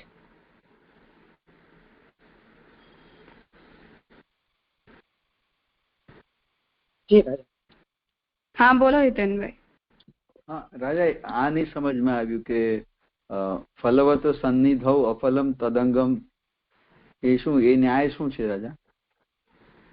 એનો મતલબ એ છે કે 10 વચન બતાવેલા હોય, 10 વચનોમાંનો એક વચન એવો હોય કે જ્યાં ફલ વિધાન ન હોય, 9 વચનોમાં ફલ વિધાન હોય, તો 10મા વચનને એ 9 વિધાનોનું અંગ માની લેવાનું.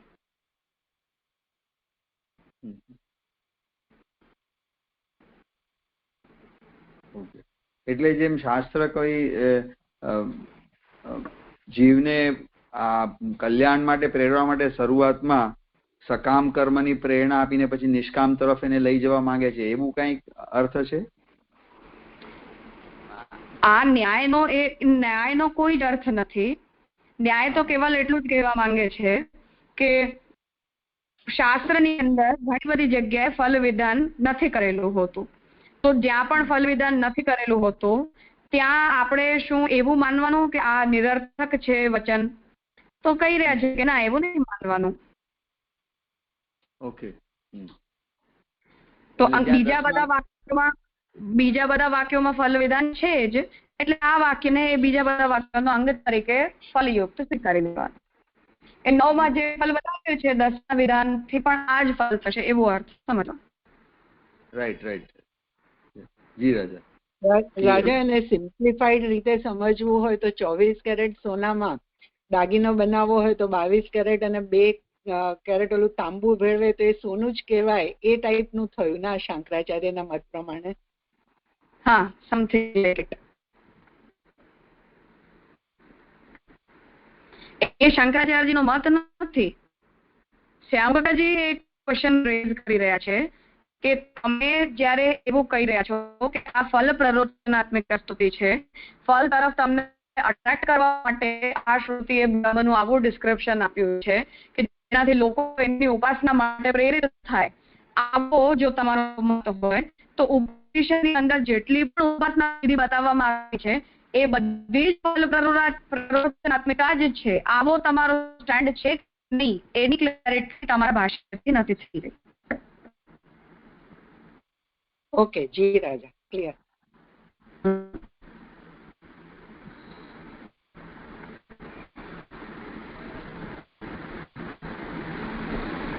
एतदर्थ पुनः सात्वत संहिता का अनुशीलन करने पर परम ब्रह्म परम धाम चातुरात्मकम अव्ययम वचन उपलब्ध होता है. હવે શંકરાચાર્યની જે ડિસ્કશન ઉપર જે પ્રોબ્લેમ હતી એના ઉત્તરના રૂપમાં સાત્વત સંહિતામાં ફરીથી એક વચન અવેલેબલ થાય છે કે એ પરમ બ્રહ્મ છે, પરમ ધામ છે અને ચાતુરાત્મક છે, એટલે ચતુર્વ્યુહ યુક્ત છે અને અવ્યય છે. ज्ञाख्य संहिता में यद्यपि आनंद रूप ब्रह्म के स्वरूप निरूपण में अनेक परस्पर विरुद्ध गुणधर्म और शक्ति से उसे विशिष्ट दिखाने को केवलाद्वैत वादाभिप्रेत नामशः अयोग गोलक दर्पण प्रतिबिंब घटाकाश नयन आदि अनेक उदाहरण प्रयोग में लाए गए, परंतु जिस विशेष दृष्टि दार्ष्टान्तिक भाव के अनुरोधवश निर्दिष्ट हुए हैं उसकी विवेचना करने पर तथा मूल रूप जैसा स्वीकारा गया है उसके साथ संगति बैठाने का प्रयास करने पर कुछ अन्य ही तथ्य प्रकट करते हैं। तब एक की मिथ्या अनेकता के प्रतिपादन नहीं है ऐसा स्पष्ट हो जाता है।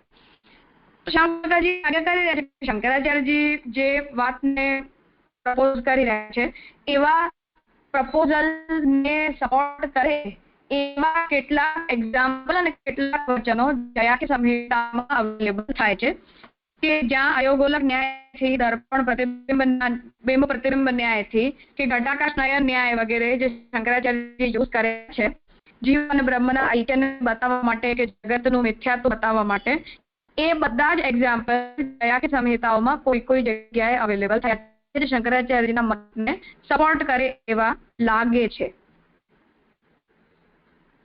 પણ આમની જો વિવેચના વિશેષ રીતે કરવામાં આવે અને આ એક્ઝામ્પલ જે કોન્ટેક્સ્ટમાં યુઝ થયા છે એ બધા કોન્ટેક્સ્ટનો જો વિસ્તારથી વિચાર કરવામાં આવે તો એવું સ્પષ્ટ થાય છે કે ત્યાં મૂળ રૂપ જેવું સ્વીકારીને એની સંગતિ બેસાડવાના પ્રયાસ કરવા માટે કોઈક અલગ જ તથ્ય ત્યાં પ્રકટ થઈ રહ્યા છે। શંકરાચાર્યજી વાળા કન્ક્લુઝન આ બધા એક્ઝામ્પલ્સ પણ ત્યાં ડેવલપ નથી થયા।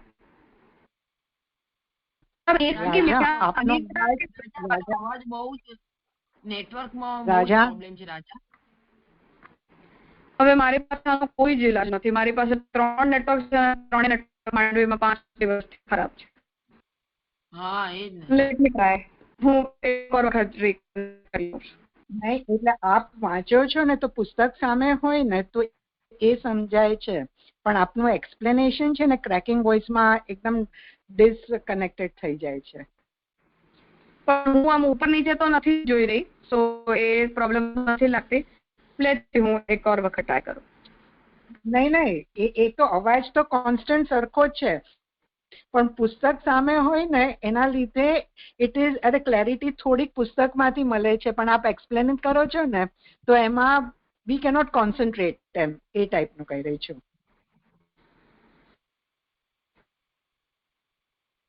ઓકે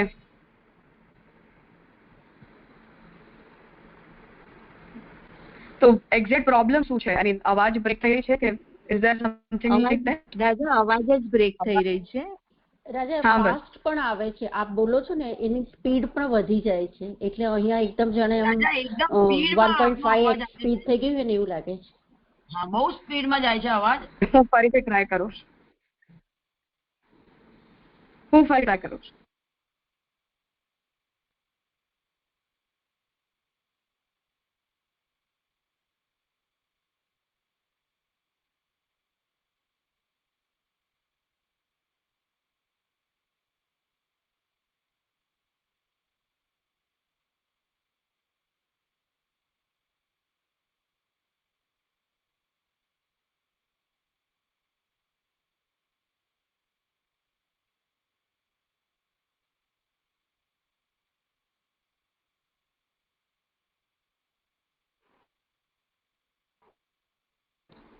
હવે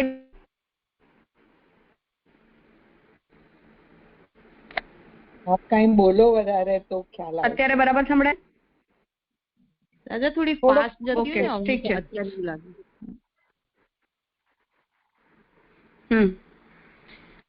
તો અહીં હવે યાદ કરી રહ્યા છે કે જયા કે સંહિતામાં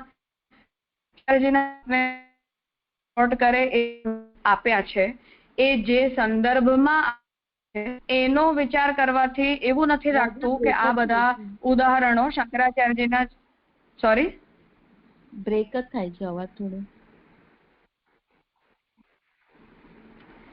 હવે મારી પાસે તો કોઈ વિકલ્પ નથી આનો। જો કે અત્યારે તો મારી પાસે 550 kbps ની સ્પીડ છે તો હવે આવું કેમ થાય છે મને નથી ખબર।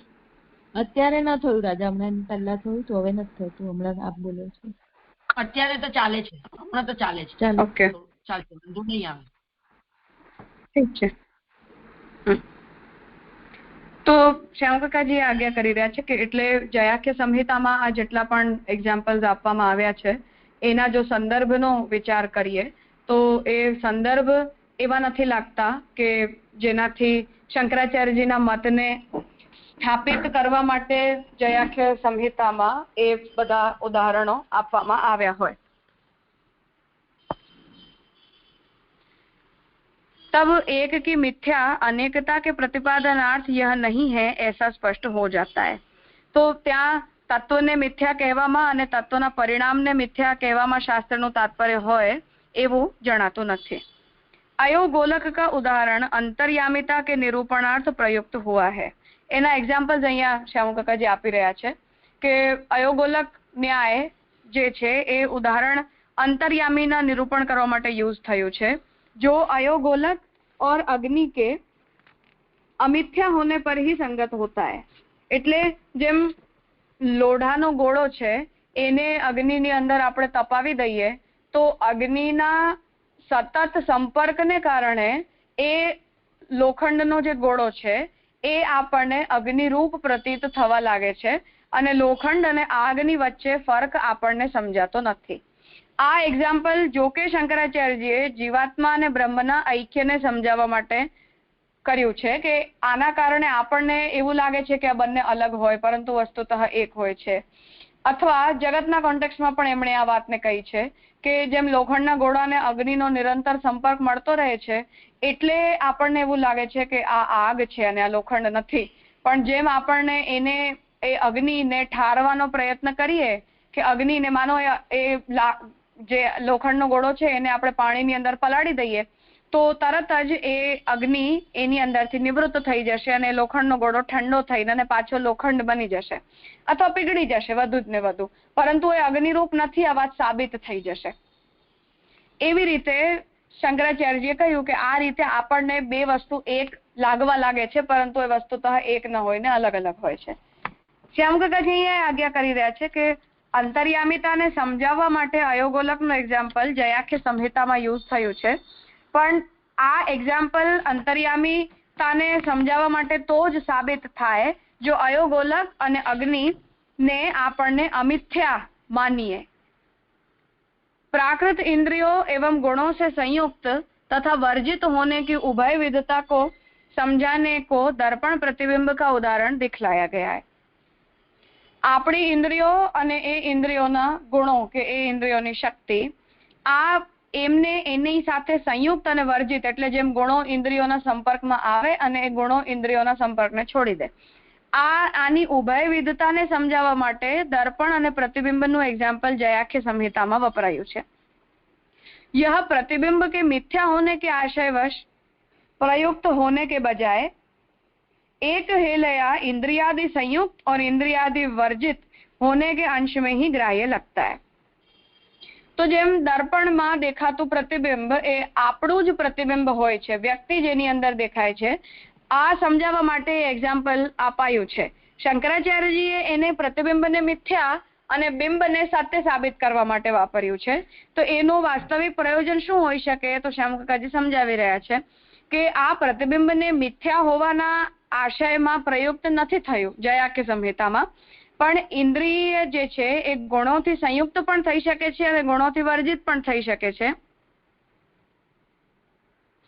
તો જો સંયુક્ત થઈ શકે છે તો એટલા અંશમાં જ એની સત્યતા અને પ્રતિબિંબ જેવી રીતે મિથ્યા હોય એવી રીતે ઇન્દ્રિય અને ગુણોનો સંપર્ક મિથ્યા છે, આવું સમજાવવા માટે આ વાત કહેવાય હોય એવું લાગે છે. જેમ ગીતાજીમાં ભગવાને આજ્ઞા કરી કે જાણે ગુણો જ ગુણોની અંદર વર્તતા હોય એવું આપણને ફીલ થાય એ રીતે. विशेषतः इसलिए कि चतुर्व्यूह की व्याख्या परमात्मा, जीवात्मा, मन आदि इंद्रियों के रूप में भी પાંચરાત્રાગમો को अभिप्रेत है. એટલે નારાયણ પોતાના ચતુર્વ્યુહ સહિત અવ્યય છે.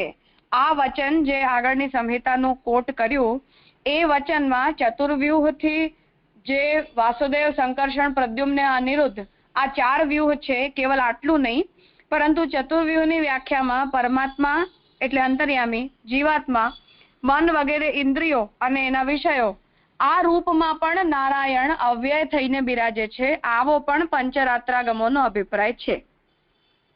विभु ब्रह्म की सचलता और अचलता रूपी विरोधी गुणों को सुबोध बनाने को घटाकाश नयन का उदाहरण दिया गया है. एक व्यापक ब्रह्म જે છે એ અચલ અને સચલ બંને રૂપોમાં એટલે વ્યાપક રૂપમાં પણ અને અવ્યાપક પરિચ્છિન્ન રૂપમાં બંને રીતે બની શકે છે. આવા એ વ્યાપક બ્રહ્મના વિરોધી ગુણને સહજતાથી સમજાવવા માટે ઘટાકાશ અને નયનનું એક્ઝામ્પલ આપ્યું છે. એટલે કે જેવી રીતે આકાશ વ્યાપક છે પરંતુ ઘટની અંદરનો આકાશ એ પરિચ્છિન્ન આકાશ છે અને આપણી આંખો જે છે એ આકાશને ઘટની અંદર બંધાયેલી જ જુએ છે.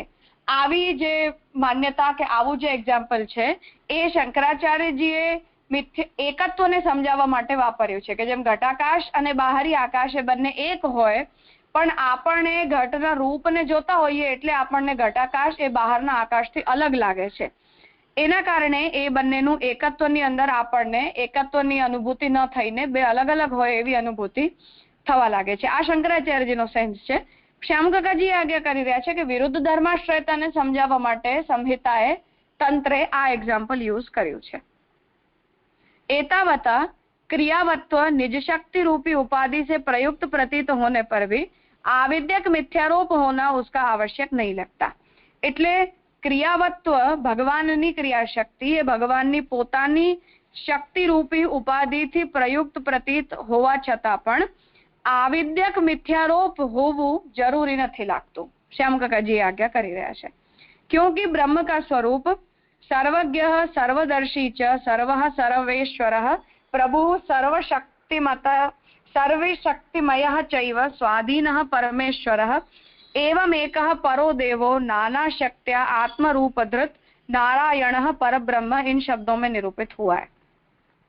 केम के ए ब्रह्मने जयाख्य संहिताए आ રીતે ડિસ્ક્રાઇબ કર્યું છે કે સર્વજ્ઞ છે, સર્વદર્શી છે, સર્વના ઈશ્વર છે, સર્વશક્તિમાન છે, છતાં પણ એ પોતાને આધીન પરમેશ્વર છે. આ રીતે એક પરોદેવ પરદેવ અનેક શક્તિઓ દ્વારા પોતાના આત્મરૂપને ધારણ કરેલા નારાયણ પરબ્રહ્મ છે. આ શબ્દોમાં નિરૂપિત થઈ છે. એટલે એ બ્રહ્મની અનેક શક્તિઓ છે અને એ અનેક શક્તિઓ મિથ્યા છે આવું શાસ્ત્રનું તાત્પર્ય લાગતું નથી. लक्ष्मी तंत्र में भी आता है कि त्रयः च चातुरात्म्यम तच्चत्वारो अमी एतावद भगवद वाच्यम. અહીં પણ એ વાત કહેવામાં આવી છે કે એ એક ભગવાન 3 રૂપમાં પણ થાય છે, ચતુર્રૂપ પણ થાય છે અને એ બધા થયા છતાં પણ એ એક ભગવાન શબ્દથી વાચ્ય બનેલા રહે છે. એટલે એમનું એકત્વ ખંડિત નથી થતું. अतः हम देख सकते हैं कि शारीरक भाष्याकाराभिप्रेत आविद्यक मायिक होने के अर्थ में पांचरात्र की संहिता में एक की अनेकता प्रतिपादित हुई नहीं है. એટલે આટલા વચનોને જોવાથી એ સ્પષ્ટ થાય છે કે શંકરાચાર્યજીએ એકને પારમાર્થિક અને અનેકતાને આવિદ્યક માયિકી માન્યું છે એવો તાત્पर्य पांचरात्र संहिताओं નથી લાગતો. ऐसा भी कहा नहीं जा सकता कि 4 व्यूहों की धारणा अशास्त्रीय है क्योंकि महाभारत के आश्वमेधिक पर्व के पांचरात्रिकाः वासुदेवं संकर्षणं प्रद्युम्नं च अनिरुद्धं चतुर्मूर्तिं प्रचक्षते एताश्च अन्याश्च संज्ञा भेदेन मूर्तयः विद्धि अनर्थांतराण्येव माम एवं च अर्चयत बुधः वचन में मान्य रखा ही गया है. હવે કોઈ એવું કે 4 વ્યુહોની ધારણા જ પંચરાત્રની યોગ્ય નથી તો આજ્ઞા કરી રહ્યા છે કે એ પણ ઠીક નથી લાગતું. કેમ કે મહાભારતના આશ્વમેધિક પર્વમાં પણ આ પાંચરાત્રિકમાં 4 વ્યુહોને પ્રમાણ તરીકે બતાવીને આ 4 સહિત નારાયણનું ભજન કરવું જોઈએ એવી આજ્ઞા કરેલી જ છે. એટલે ન તો આમનું અનેકત્વ મિથ્યા છે એવું શાસ્ત્રનું તાત્પર્ય લાગે છે અને ન આ 4 વ્યુહની ધારણા જ તંત્રની ખોટી છે એવું લાગે છે, કેમ કે મહાભારતે પણ આ વાતને પ્રમાણિત કરી છે.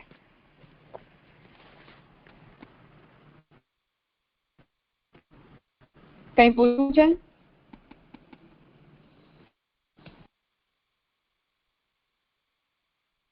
મજા આવી ગઈ રાજા એક્સપ્લેનેશનમાં. રાજા આ વિદ્યક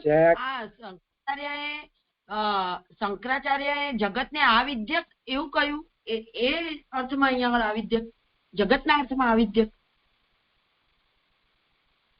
શબ્દનો પ્રયોગ થયો છે. હા, અનેકતા બધી જ નિર્ગુણ બ્રહ્મ સિવાય જેટલું પણ છે બધું જ આવિદ્યક છે એવો તાત્પર્ય છે ને શંકરાચાર્યજી. આ વિદ્યક એટલે શું? અવિદ્યાથી ગ્રસ્ત કે અવિદ્યાથી ઉત્પન્ન, અવિદ્યા દ્વારા ક્રિએટેડ. હા બરાબર. હા રાજા.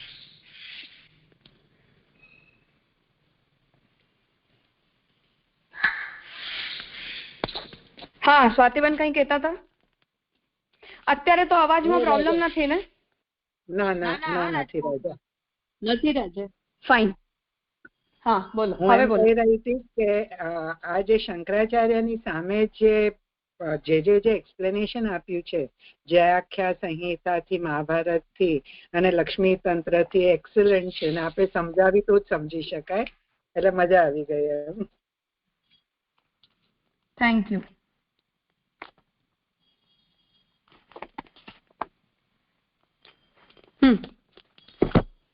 હવે જે તંત્રના વચનોને શ્યામકાકા જે કોટ કર્યા છે એમાં જે ત્રીજું વચન છે એને श्यामकाकाजी હવે અહીંયાથી ડિસ્કસ કરી રહ્યા છે कि इसके बाद तृतीय विधान में भाष्यकार कहते हैं ईश्वर प्रणिधान भी श्रुति स्मृति द्वारा सिद्ध होने के कारण पांच रात्रोक्त अभिगमन उपादान इज्जा स्वाध्याय योग काल रूपी आराधना या निरंतर चिंतन भी श्रुति स्मृति से अविसंवादी है.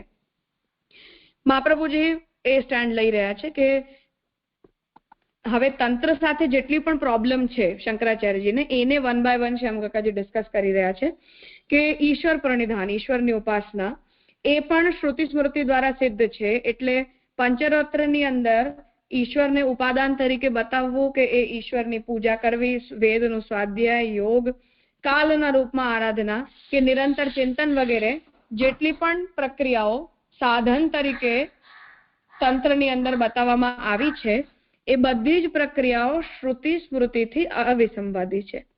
इस विषय में यही वक्तव्य है कि शांकर वेदांत के अनुसार सगुणोपासना में तो गंता और गम्य के प्रभेदवश मुक्ति देश में गति उपपन्न होती है. એટલે શાંકર વેદાંત પ્રમાણે પણ સગુણોપાસના દ્વારા ગંતા અને ગમ્યના પ્રભેદના કારણે એટલે હું અને મારા ઉપાસ્ય દેવતા અમે બંને એકબીજાથી અલગ હોવાને કારણે મુક્તિ દેશની અંદર એટલે જ્યાં પણ એ દેવતા રહેતા હોય એ સ્થાન ઉપર મારી મુક્તિ પોસિબલ છે. निर्गुणोपासना में किंतु एक मिनट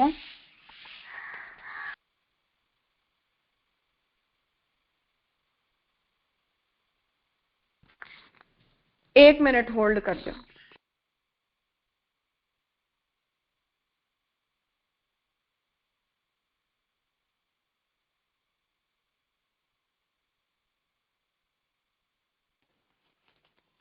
हाँ सॉरी.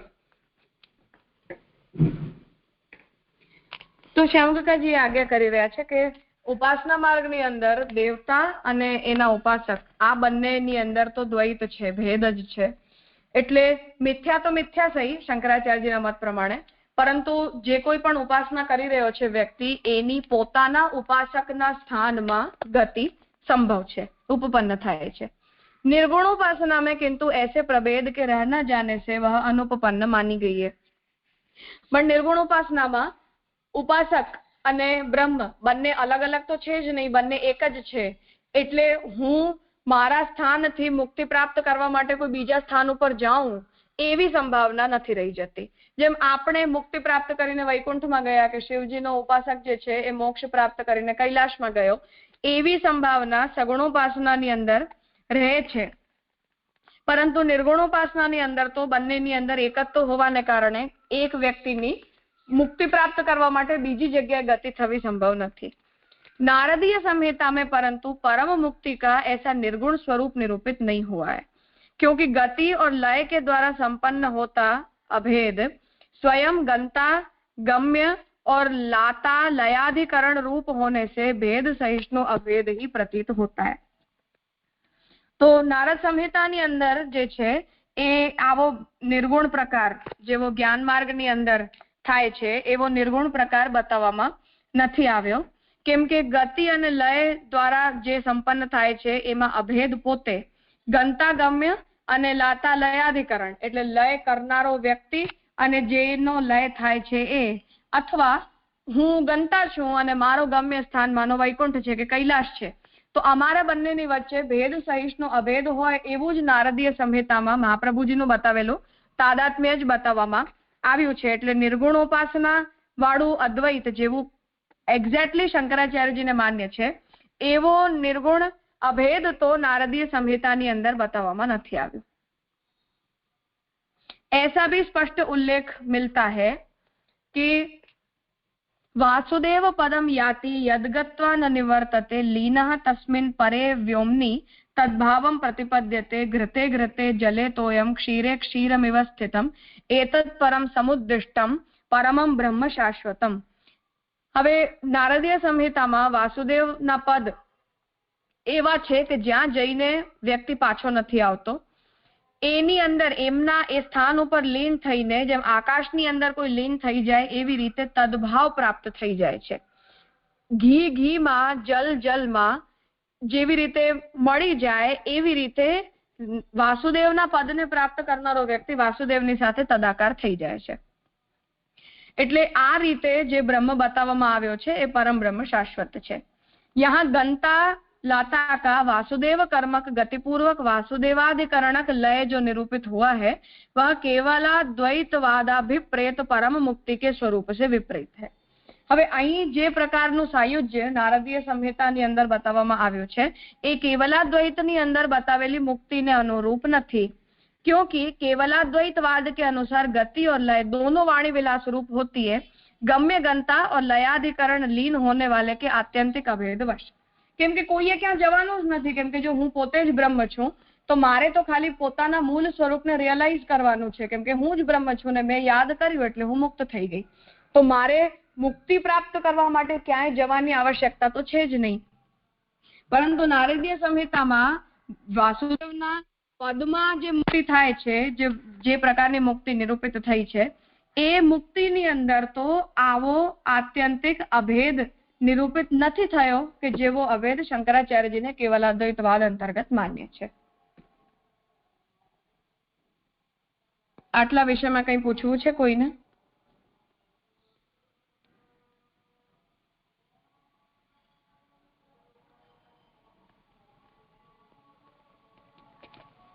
હા બોલો. દંડ પ્રણામ રાજા.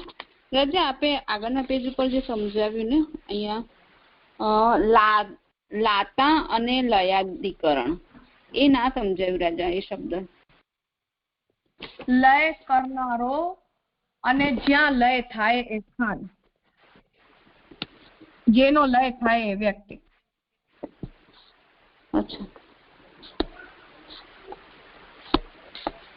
જી રાજા. દંડ પ્રણામ રાજા.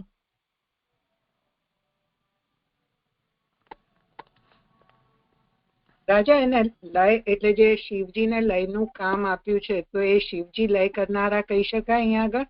અને લય જે આખું સૃષ્ટિમાં બધા જીવોનો ને બધી વસ્તુનો લય થાય છે એને એ રીતે લઈ શકાય કે આ તો આઈ મીન યુ નો કે એકદમ ડિફરન્ટ કોન્સેપ્ટ બીજી રીતનું છે?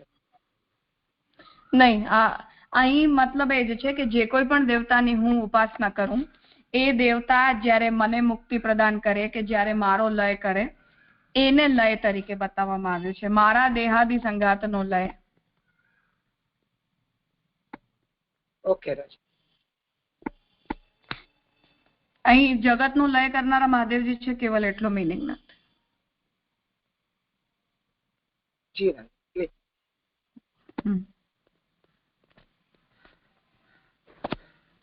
રાજા. બીજું કોઈ? કેવી રીતે વાત આવી કે એ લોકો જે આત્યંતિક લયની વાત કરે છે અને જે શ્રુતિ સ્મૃતિના વિધાનોને એ લોકો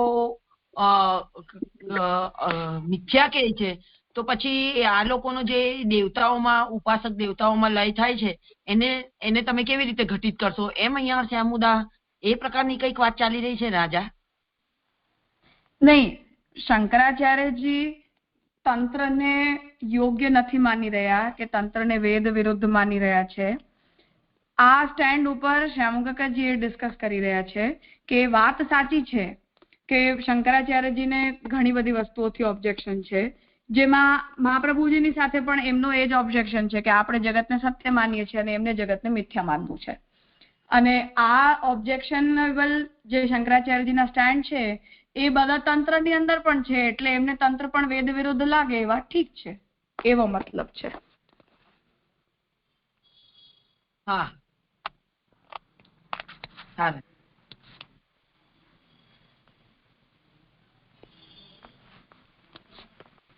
થયું ક્લિયર?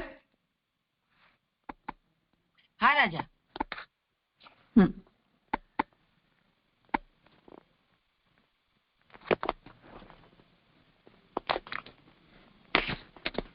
चतुर्थ विधान में वासुदेव नामक परमात्मा से संकर्षण नामक जीव की उत्पत्ति जीवात्मा के अनित्यत्व में पर्यवसित होने से नित्यात्मवादी वैदिक मान्यता से विरुद्ध है, ऐसी भाष्यकार ने आपत्ति उठाई है. હવે વાસુદેવ નામના પરમાત્મામાંથી સંકર્ષણ નામના જીવની ઉત્પત્તિ થાય છે. આવું જે વિધાન છે એમાં જીવની ઉત્પત્તિ બતાવી એનાથી શંકરાચાર્યજીને પ્રોબ્લેમ છે, કેમ કે જીવ ઉત્પન્ન નથી થતો, જીવ જે છે એ નિત્ય છે. અને શંકરાચાર્યજીના મત પ્રમાણે બ્રહ્મ અને જીવની અંદર ઓબ્વિયસલી અભેદ હોવાને કારણે એમને આ વાત માન્ય નથી થઈ રહી. એ સ્ટેન્ડને શંકરાચાર્યજી મહાપ્રભુજી ડિસ્કસ કરી રહ્યા છે કે આ પ્રોબ્લેમ બીજી એક શંકરાચાર્યજીને છે કે જીવનું નિત્યત્વ અને અનિત્યત્વ. શંકરાચાર્યજી બ્રહ્મ અને જીવ બંનેને એક માને છે, એટલે જીવની નિત્યતા ના સામે जीवनी उत्पत्ति नो पक्ष एमना माटे ऑब्जेक्शनेबल है. यह आपत्ति भी इतनी प्रबल नहीं लगती क्योंकि सर्वप्रथम तो स्वयं भाष्यकार भी दूध जैसे अपना स्वरूप खोकर दधि भावापन्न होता है, वैसे ही विराट भी अपने सारे स्वरूप को खोकर इतना सारा विश्व बनता हो ऐसा नहीं बना. तो कैसे बना? आत्मना अवस्थित रहते हुए ही वह विराट सत्य संकल्प होने के कारण आत्म व्यतिरिक्त शरीरांतर भी बन गया. वह विराट आत्म स्वरूप में अवस्थित रहते हुए ही यह सब कुछ बना. इस तरह बनने वाला मूल रूप और बन जाने के बाद वाला रूपांतर दोनों की एकता निरूपित हुई है. ऐसी स्थिति में असत की उत्पत्ति नहीं हो सकती और सत्य का विनाश नहीं हो सकता. कार्य का स्वरूप ऐसा समझना चाहिए. इन वचनों में सत्य कार्यवादाश्रित आविर्भाव की प्रक्रिया स्वयं भाष्यकार ने भी स्वीकारी ही है. तो वही प्रक्रिया. હવે અહીં શંકરાચાર્યજીનું વચન ઉપનિષદ છંદોગી ઉપનિષદના ભાષ્યનું કોટ કરી રહ્યા છે કે દૂધ જેવી રીતે પોતાના સ્વરૂપને છોડીને દધી ભાવાપન્ન થઈ જાય છે, એવી રીતે વિરાટ પોતાના મૂળ સ્વરૂપને છોડીને અન્ય રૂપમાં રૂપાંતરિત નથી થયા. તો કેવી રીતે થયા? તો એવી રીતે સમજાવી રહ્યા છે કે પોતાના સ્વરૂપમાં મૂળ સ્વરૂપમાં સ્થિત હોવા છતાં પણ એ વિરાટ સત્ય સંકલ્પ હોવાને કારણે આત્મા સિવાય अन्य शरीरोना रूपમાં પણ બની ગયા. અને એ વિરાટ આત્મ સ્વરૂપમાં અવસ્થિત હોવા છતાં પણ આ બધું જ બની ગયા. અને આ રીતે આ બધું બનવા વાળો મૂળ રૂપ અને બન્યા પછીનું રૂપાંતર એ બંને એક જ છે એ વાત નિરૂપિત થઈ છે. એટલે આવી સ્થિતિમાં અસતની ઉત્પત્તિ નથી થઈ શકતી અને સતનું વિનાશ નથી થઈ શકતું. એટલે કાર્યને એના કારણથી એક જ સમજવું જોઈએ. આ વાત શંકરાચાર્યજીએ સ્વીકારી છે. તો અહીં જો એ આવિર્ભાવની પ્રક્રિયા એટલે અવિકૃત પરિણામ વાળા આવિર્ભાવની પ્રક્રિયા શંકરાચાર્યજીને માન્ય હોય તો સંહિતામાં જ્ઞાન સ્વરૂપ ભગવાન છે એમની પરમાશક્તિ શિશ્રુક્ષા લક્ષણા એટલે સૃષ્ટિના રૂપમાં ઉત્પન્ન થવાની ઈચ્છા છે. આ હું ઉત્પન્ન કરું એવી પોતાની ઈચ્છાથી એ ભગવાન બે રૂપમાં બની ગયા, ચૈત્ય ચેતન ભાવેન, જગતના રૂપમાં અને જીવના રૂપમાં. અને ચૈત્ય ચેતનતા પ્રાપ્ત સંવેદેવ મદાત્મિકા, અને એ પોતે જ આ બંનેના રૂપમાં પ્રાપ્ત થયા. આ વચન જો પંચરાત્રમાં કહ્યું હોય તો શંકરાચાર્યજીને આ વચનથી પ્રોબ્લેમ કેમ થવી જોઈએ? अतः जीव के उत्पत्तिमान होने पर भी अनित्य होने की आपत्ति उठनी तो नहीं चाहिए. એટલે જીવના રૂપમાં ઈશ્વર કેમ પરિણમિત ન થઈ શકે? શંકરાચાર્યજીને પ્રોબ્લેમ એ છે કે સંકર્ષણ જે છે વાસુદેવ નામક પરમાત્મા સંકર્ષણ નામના જીવના રૂપમાં ઉત્પન્ન થયા, આમાં જીવની અનિત્યતા બતાવી એટલે વૈષ્ણવ સંહિતા અપ્રમાણિક છે. આ વાત કેવી રીતે આવી એને સમજાવી રહ્યા છે કે આ વાત જો ઉપનિષદમાં પણ અવિકૃત પરિણામ શંકરાચાર્યજીને માન્ય હોય તો અહીં ઉપનિષદ સિવાય તંત્ર જ્યારે એ પરિણામને વિકૃત પરિણામ તરીકે નહીં પણ અવિકૃત પરિણામ તરીકે જગત જીવના રૂપમાં સ્વીકારતો હોય તો પછી શંકરાચાર્યજીને તંત્રથી કેમ પ્રોબ્લેમ હોવી જોઈએ. આટલું થયું ક્લિયર?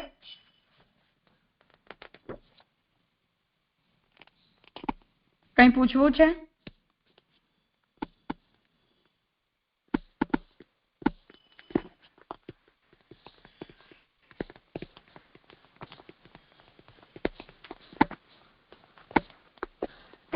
ઓકે રાજા, આ વચન સમજાવશો? જ્ઞાન સ્વરૂપો ભગવાન તસ્યહમ પરમા શક્તિ શિશુષા લક્ષણા, એ જરા વચન ફરીથી સમજાવશો? હા, જ્ઞાન સ્વરૂપો ભગવાન જ્ઞાન રૂપ છે. એમની અહમ પરમા શક્તિ શિશુષા લક્ષણા, એમની જે પરમા શક્તિ છે એ સૃષ્ટિને ઉત્પન્ન કરવાની ઈચ્છા રૂપા માયા શક્તિ, અવિદ્યા શક્તિ, પ્રકૃતિ, સર્વભવન સામર્થ્ય રૂપા વગેરે વગેરે એ બધી જ એમની મુખ્ય શક્તિ છે. સાહમ સૃજામી સ્વાચ્છંદ્યાદ દ્વિધા ભેદમ ઉપેયુષી ચેત્ય ચેતન ભાવેન, એ શિશુષા લક્ષણા શક્તિને ભગવાન સૃજિત કરે છે, એને ભગવાન બનાવે છે અને પછી એ પોતાના સ્વાચ્છંદ્યથી, પોતાના સ્વાતંત્ર્યથી બે રૂપમાં બની જાય છે, ચેત્ય ચેતન ભાવેન, ચેતન અને અચેતનના રૂપમાં. ચેત્ય ચેતનતા પ્રાપ્તા સંવેદેવ મદાત્મિકા, એ ચેત્ય ચેતનતા પ્રાપ્ત કરેલી એ મારી પરમાશક્તિ મદાત્મિકા છે, મદરૂપ છે, મદરૂપા છે. જી રાજા, થેન્ક યુ.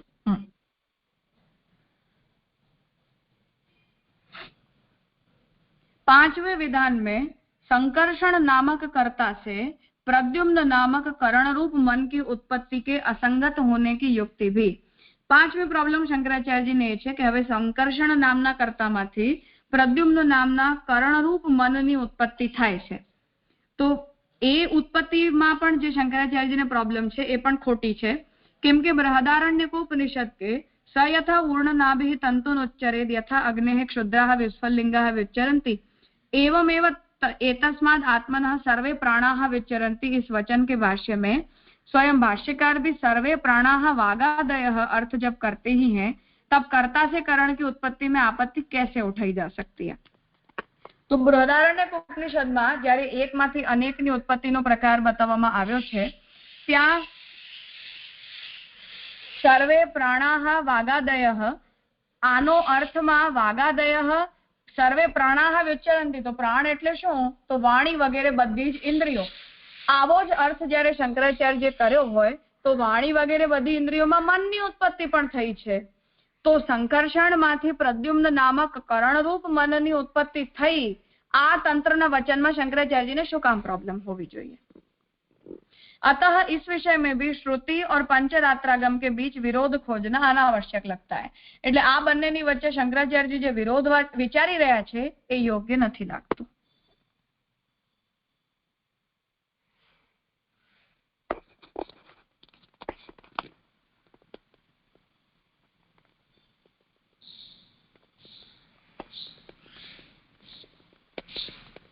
કઈ પૂછવું છે?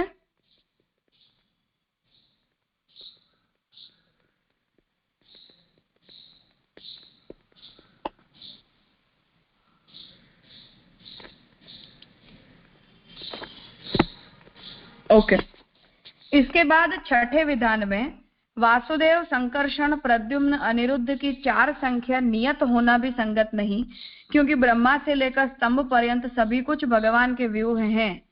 यह आपत्ति की प्रस्तुति की गई है. હવે અહીં પણ એ શંકા ઉઠાવી રહ્યા છે કે તંત્રથી બીજી એક પ્રોબ્લેમ શંકરાચાર્યજીને એ છે કે ઈશ્વરના એટલે નારાયણના 4 જ વ્યૂહ કેમ બતાવ્યા? કેમ કે બ્રહ્માજીથી લઈને જેટલા પણ દેવતાઓ પ્રકટ થયા છે એ બધા જ બ્રહ્મના વ્યુહરૂપ છે. આ વાત શાસ્ત્રે માની છે, તો આ આપત્તિ પણ યોગ્ય નથી. इस विषय में नारदीय संहिता के 15वें अध्याय के 46वें श्लोक से 106 श्लोक पर्यंत भाग का अनुशीलन करने पर वहां सही सर्वात्मको ब्रह्म सिसृक्षु सकलम जगत सृष्ट्याधारम अपूर्वंतु तदंतम अकरोत् प्रभु, यहाँ ब्रह्म को सकल जगत का अभिन्न निमित्तोपादान तथा जगदात्मक माना जाना इन व्यूहों को 4 संख्या में सीमित रखने की बात का समर्थन नहीं करता. પણ આ 4 જ સંખ્યામાં વ્યુહ છે અને અન્ય બધા વ્યુહ નથી, આવો 4 કહેવાથી બીજા કોઈ વ્યુહ છે જ નહીં એવો વ્યાવર્તનમાં તંત્રનું તાત્પર્ય હોય એવું નથી લાગતું. કેમ કે બ્રહ્મે પોતાનામાંથી જગદાધાર તરીકે જેટલું કંઈ પણ બનાવ્યું બધું જ ભગવાને મદાત્મક છે એવું કહ્યું ત્યારે બધું જ વ્યુહરૂપ સાબિત થાય જ છે. અને જગતની સાથે જો ભગવાનનું અભિન્ન નિમિત્તોપાદાન સંબંધ હોય અને આ જગદાત્મક જ બધું હોય તો વ્યુહોને કેવલ આ 4ની સંખ્યામાં જ બાંધવા માંગતા હોય એવું નથી લાગતું. એટલે શંકરાચાર્યજીની આપત્તિ કે બીજા બધા દેવતાઓને વ્યુહ ન કયા અને માત્ર 4ને વ્યુહ કયા એ ઠીક નથી લાગતી. વિધત્સે કેન રૂપેણ પાસિવા अनंताः शक्तयः सृष्टाः चतस्रः तासु निर्दिष्टाः मुख्याः ऐसा सुस्पष्ट शब्दों में कहा गया है. ભગવાને કયા રૂપમાં પોતાને પ્રકટ કર્યા, કયા રૂપોની અંદર એ પોતે થયા, આ પ્રશ્નના ઉત્તરમાં એ કહી રહ્યા છે કે અનંત શક્તિઓથી બ્રહ્મ જગતના રૂપમાં થાય છે અને એ શક્તિઓમાં ભગવાનની આ 4 શક્તિ મુખ્ય છે. પણ મુખ્યતા બતાવવાનો એ અર્થ નથી કે અન્ય બધી જ બ્રહ્મની શક્તિ જ નથી, આવું સ્પષ્ટ શબ્દોમાં કહ્યું છે. इसी तरह लक्ष्मी तंत्र में भी कथम सृजसि वै लोकान विभजे बहुधा आत्मानं कर्त्री कर्म क्रियादिना लीलायी वचन के अनुशीलन करने पर भी ब्रह्म शक्ति का सकल विश्वात्मना परिणत होना इस तथ्य का प्रमाण है कि पंचरात्र में चतुर्व्यूह की संख्या 4 संख्या में परिसीमित नहीं रहती है. એ જ રીતે લક્ષ્મી તંત્રની અંદર પણ ભગવાન કઈ રીતે આ જગતને પ્રકટ કરે છે તો કહી રહ્યા છે કે એમણે પોતાની જ આત્માને કર્તા કર્મ અને ક્રિયાના રૂપમાં પોતાની લીલા દ્વારા વિભાજિત કરી. એટલે આ 3માં ભગવાન વિભાજિત થયા તો એની અંદર સંપૂર્ણ સૃષ્ટિ ભગવાનની શક્તિનું જ પરિણામ છે એવું સ્પષ્ટ થઈ રહ્યું છે. એટલે આ તથ્યનું પ્રમાણ જ એ છે કે બ્રહ્મે જ આ જગતને પોતાના જ આત્માથી પ્રકટ કરી હોવાને કારણે 4 સંખ્યામાં જ વ્યુહને પરિસીમિત કરવામાં શાસ્ત્રનું તાત્પર્ય નથી. 7वें विधान में गुण गुणी के परस्पर भिन्न होने की अवधारणा विरुद्ध लगती है ऐसा भाष्यकार कहते हैं. 7મો જે વિધાન છે એમાં પણ ગુણ અને ગુણી આ બંને એકબીજાથી અલગ છે એવી અવધારણા વિરુદ્ધ લાગે છે એવું ભાષ્યકાર કહી રહ્યા છે. लक्ष्मी तंत्र में परंतु लक्ष्मी और नारायण का परस्पर गुण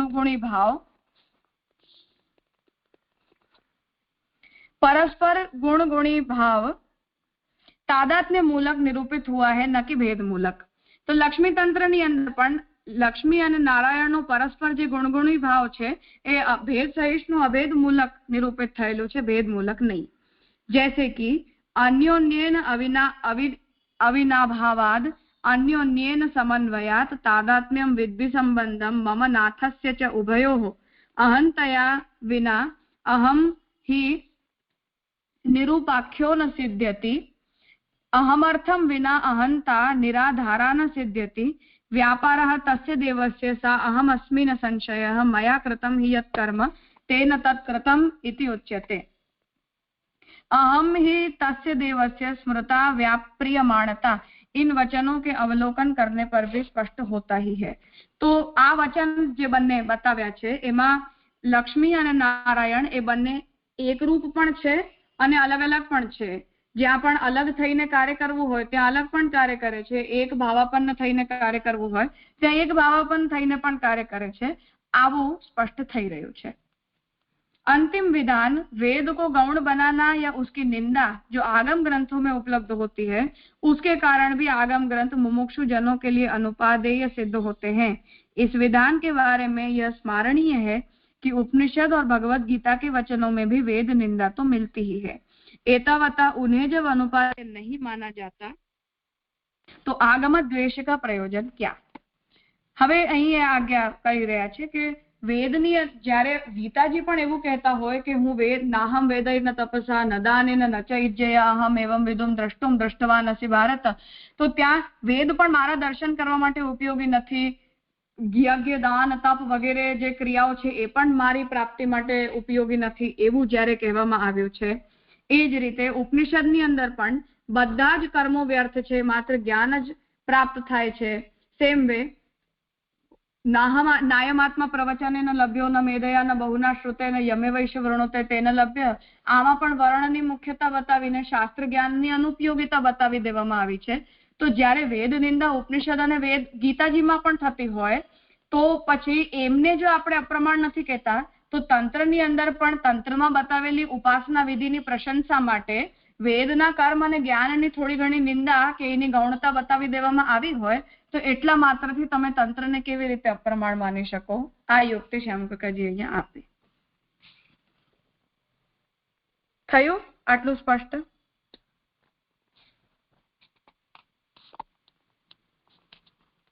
બહુ જ સરસ થયું રાજા, બહુ સુંદર, ખૂબ સુંદર.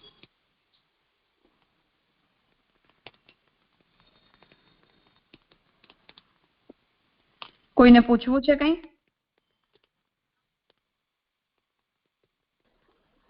પ્રણામ રાજા. રાજા અહીંયા જે બધા વિધાન લખ્યા છે ને પછી 7 નંબર પણ લખ્યું છે, જેમ કે 7મી વિધાન મેં ગુણ ગુણી કે પરસ્પર, તો એ વિધાન એટલે એ કોઈ જગ્યાએ લખેલા છે એનું અહીંયા 6-7 નંબર લખેલા છે? કારણ કે મેં આગળ પાછળ જોયું, મને કઈ દેખાયા નહીં.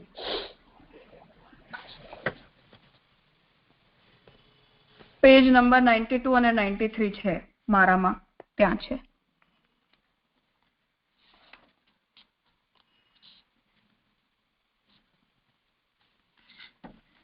શંકરાચાર્યજીની જેટલી પણ આપત્તિઓ છે એ આપત્તિઓની ના આન્સરની નંબરિંગ કરેલી છે કે જે એમણે બ્રહ્મસૂત્ર ઉપરના શારીરિક ભાષ્યની અંદર ઊભી કરેલી છે.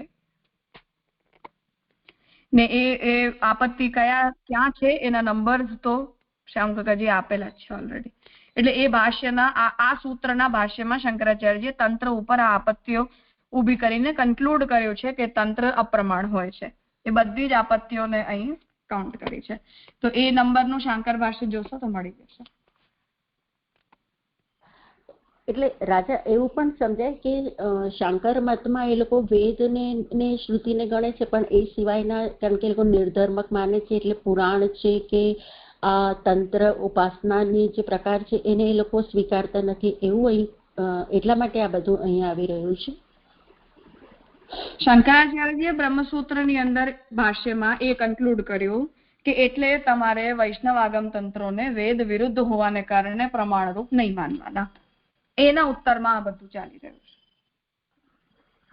ત્યાં એમણે આ બધી આપત્તિઓ કોટ કરી છે કે વૈષ્ણવ તંત્રની અંદર નારાયણ ને આ રીતે અવતારિત થયા બતાવ્યા છે, અહીં જીવને અનિત્ય બતાવ્યું છે, અહીં ગુણગુણીની અંદર દ્વૈત બતાવ્યું છે, વગેરે વગેરે. જી રાજા. પ્રણામ રાજા. હા ભાનુબેન.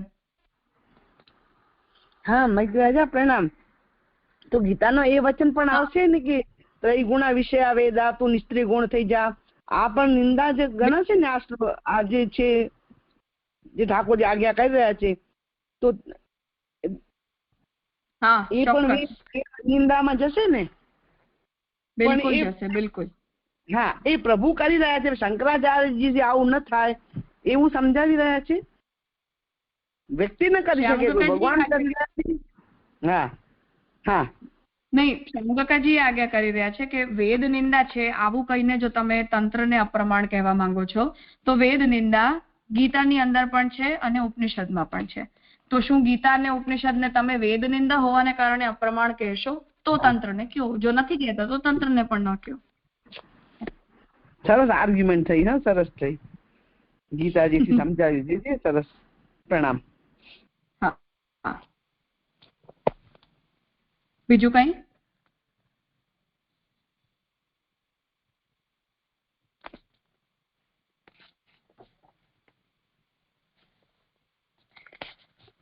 जहां तक भाष्यकार की अभिमति का प्रश्न है तो यह एक वास्तविकता है कि पूर्वोदाहरत वचन में एकायन पद का अभिप्राय उनके अनुसार नीति शास्त्र है. पांचरात्र संहिताओं में किंतु अनेक स्थलों पर स्वयं को एकायन वेद या एकायन श्रुति कहा गया है. श्रुतिमूलम इदम शास्त्रम प्रमाणम कल्पसूत्रवत् श्रुत्यैव प्रथमम शास्त्रम रहस्याम्नाय संज्ञितम सात्वतम पौष्करं चैव जयाख्या इत्यमेवादिकं वेदम् एकायनं नाम वेदानां शिरसि स्थितं तदर्थकं पांचरात्रं मोक्षदं यस्मिन् एको मोक्षमार्गो वेदे प्रयोक्तः सनातनः मदाराधन रूपेण तस्माद् एकायनं भवेत्। અહીં જે એકાયન શબ્દનો પ્રયોગ થયો છે એનું અભિપ્રાય શંકરાચાર્યજીએ નીતિશાસ્ત્ર લીધું છે, પણ પાંચરાત્ર સંહિતા પ્રમાણે એકાયનનો મતલબ श्रुति છે, वेद છે। जयाख्य संहिता में वैष्णव शास्त्रज्ञ के जो लक्षण प्रतिपादित हुए हैं उन्हें ये आगम यदि वेद विरोधी होते कदापि नहीं। जयाख्य संहिताओं पण वैष्णव शास्त्रને જાણનારા જે લોકોના લક્ષણ બતાવ્યા છે એમાં પણ વૈષ્ણવ સંહિતાઓને જાણનારો વ્યક્તિ વેદ વિરોધી હોવો જોઈએ એવું ક્યાંય નથી કહ્યું। पुराणम धर्मशास्त्राणि इतिहासांच वैष्णवान वेत्ति वेदांत सिद्धांतान विदितम शास्त्रज्ञम ही वैष्णवम। એટલે પુરાણ જે છે, ધર્મશાસ્ત્ર, ઇતિહાસ, વૈષ્ણવો આ બધું જ વેદાંત સિદ્ધાંતોને કહેનારું છે। આ બધાને જે જાણે છે એ વૈષ્ણવ કહેવાય છે। ये स्पष्टोक्ति भी उपलब्ध होती है। તો અહીં બધા જ શાસ્ત્રોને જાણનારો વ્યક્તિ વૈષ્ણવ કહેવાય આવું જ્યારે શાસ્ત્રે કહ્યું ત્યારે વેદ વિરોધી હોવો જોઈએ એવા કોઈ વૈષ્ણવના લક્ષણ તંત્રે બતાવ્યા નથી। अतः अंतः साक्ष्य के आधार पर तो उन्हें वेद विरोधी माना नहीं जा सकता, केम के तंत्र पोते ज के छे कि तंत्र ने जाणनारो व्यक्ति वैष्णव वेद ने जाणनारो होवो જોઈએ। जहां तक वेद मूलक होने का प्रश्न है तो उपलब्ध वेद भाग में यदि कहीं पंचरात्रोक्त प्रत्येक उपदेश मिलते न हो तो एतावता विरोधी मान लेने का आग्रह रखने पर तो महाभारत पुराणों के भी बहुत सारे विषय उपलब्ध वेद भाग में मिलते नहीं होने के कारण उन्हें भी वेद विरोधी मानना पड़ेगा। હવે જ્યાં સુધી વેદ મૂલક હોવાનો પ્રશ્ન છે તો ઉપલબ્ધ વેદ વિભાગમાં જો ક્યાંય પણ પાંચરાત્રોક્ત પ્રત્યેક ઉપદેશ મળતા ન હોય તો અત્યાર સુધી વેદ વિરોધી માન લેવાનો આગ્રહ રાખ્યા છતાં પણ તો મહાભારત પુરાણની અંદર પણ ઘણા બધા વિષય એવા છે કે જે પ્રાપ્ત વેદ ભાગની અંદર નથી મળતા, તો શું એ લોકોને પણ અપ્રમાણ માની લેવાનું? કેમ કે જ્યારે આપણને આખું વેદ જ અવેલેબલ ન હોય તો સિવાયના વેદમાં કદાચ આ બધી વાતો હોઈ પણ શકે। તો ઉપલબ્ધ વેદના આધારે અનુપલબ્ધ વેદમાં આવું બધું નહીં જ હોય એવું અઝ્યુમ કરીને તંત્રને અપ્રમાણ નહીં કહી શકાય। अन्यथा स्वयं शारीरक भाष्य द्वारा अंगीकृत उपदेश साम्य ही इन पांचरात्र संहिताओं के वेद विरोधी होने का प्रमाण माना जाना चाहिए। तो एनो मतलब ए छे कि शारीरिक भाष्यकार ने ज्यां ज्यां पण पोताना उपदेश थी अनुरूप उपदेश मळे ત્યાં એમને બધું પ્રમાણ તરીકે માન્ય થઈ જાય અને પોતાના ઉપદેશથી અલગ કંઈ પણ મળે તો એ બધું એમને અપ્રમાણ લાગવા લાગી જાય। आधुनिक इतिहासविदों की काल निर्धारण की विचार नीति के निकष पर तो स्वयं ऋक् संहिता के विभिन्न मंडलों को, ब्राह्मण भागों को और उपनिषदों को भी श्रुति सिद्ध करना कठिन हो जाता है। હવે આધુનિક ઇતિહાસવિદોના પ્રમાણે કે કયું ગ્રંથ પહેલા બન્યું, કયું ગ્રંથ હવે બન્યું, આ બધી વિચાર નીતિના બેઝિસ પર તો પોતે ઋક્ સંહિતાઓના અનેક મંડલો, બ્રાહ્મણ વિભાગો અને ઉપનિષદો પણ પાછળથી બનેલા હોવાને કારણે ઇતિહાસવિદો એને પણ પ્રમાણ નથી માનતા, તો તંત્રને પણ પ્રમાણ નહીં માને। अतः उस पचड़े में पड़े बिना इस विवर्ष में प्रवृत्त होने वालों के लिए यह सारा प्रयास है। એટલે સબ્જેક્ટની કન્ટિન્યુઇટીના પ્રમાણે આપણે પ્રમાણ અપ્રમાણનો નિર્ણય કરીએ છીએ। કાલખંડના આધારે પ્રમાણ અપ્રમાણનો વિચાર તો આપણે ત્યાં ક્યારે થયો જ નથી। अस्तु, इस तरह पांचरात्रागमों के स्वरूप, प्रामाण्य और एक वाक्यता की सामान्य रूपरेखा के बाद अब वल्लभ वेदांत के अभिप्राय के परखने में कोई क्लिष्टता नहीं रह जाएगी।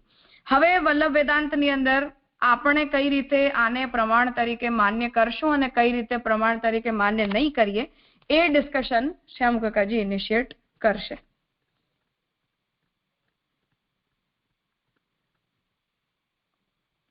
આઈ થિંક આટલું સ્પષ્ટ થયું હશે। ન થયું હોય તો આના સિવાયના જેટલા થોડા આગળ જે આપણે સબ્જેક્ટ જોયું એને ફરીથી એક વખત વાંચી લેજો અને પછી જો કોઈ પ્રોબ્લેમ હોય તો नेक्स्ट मंडे આપણે ડિસ્કસ કરશું। આજે અહીં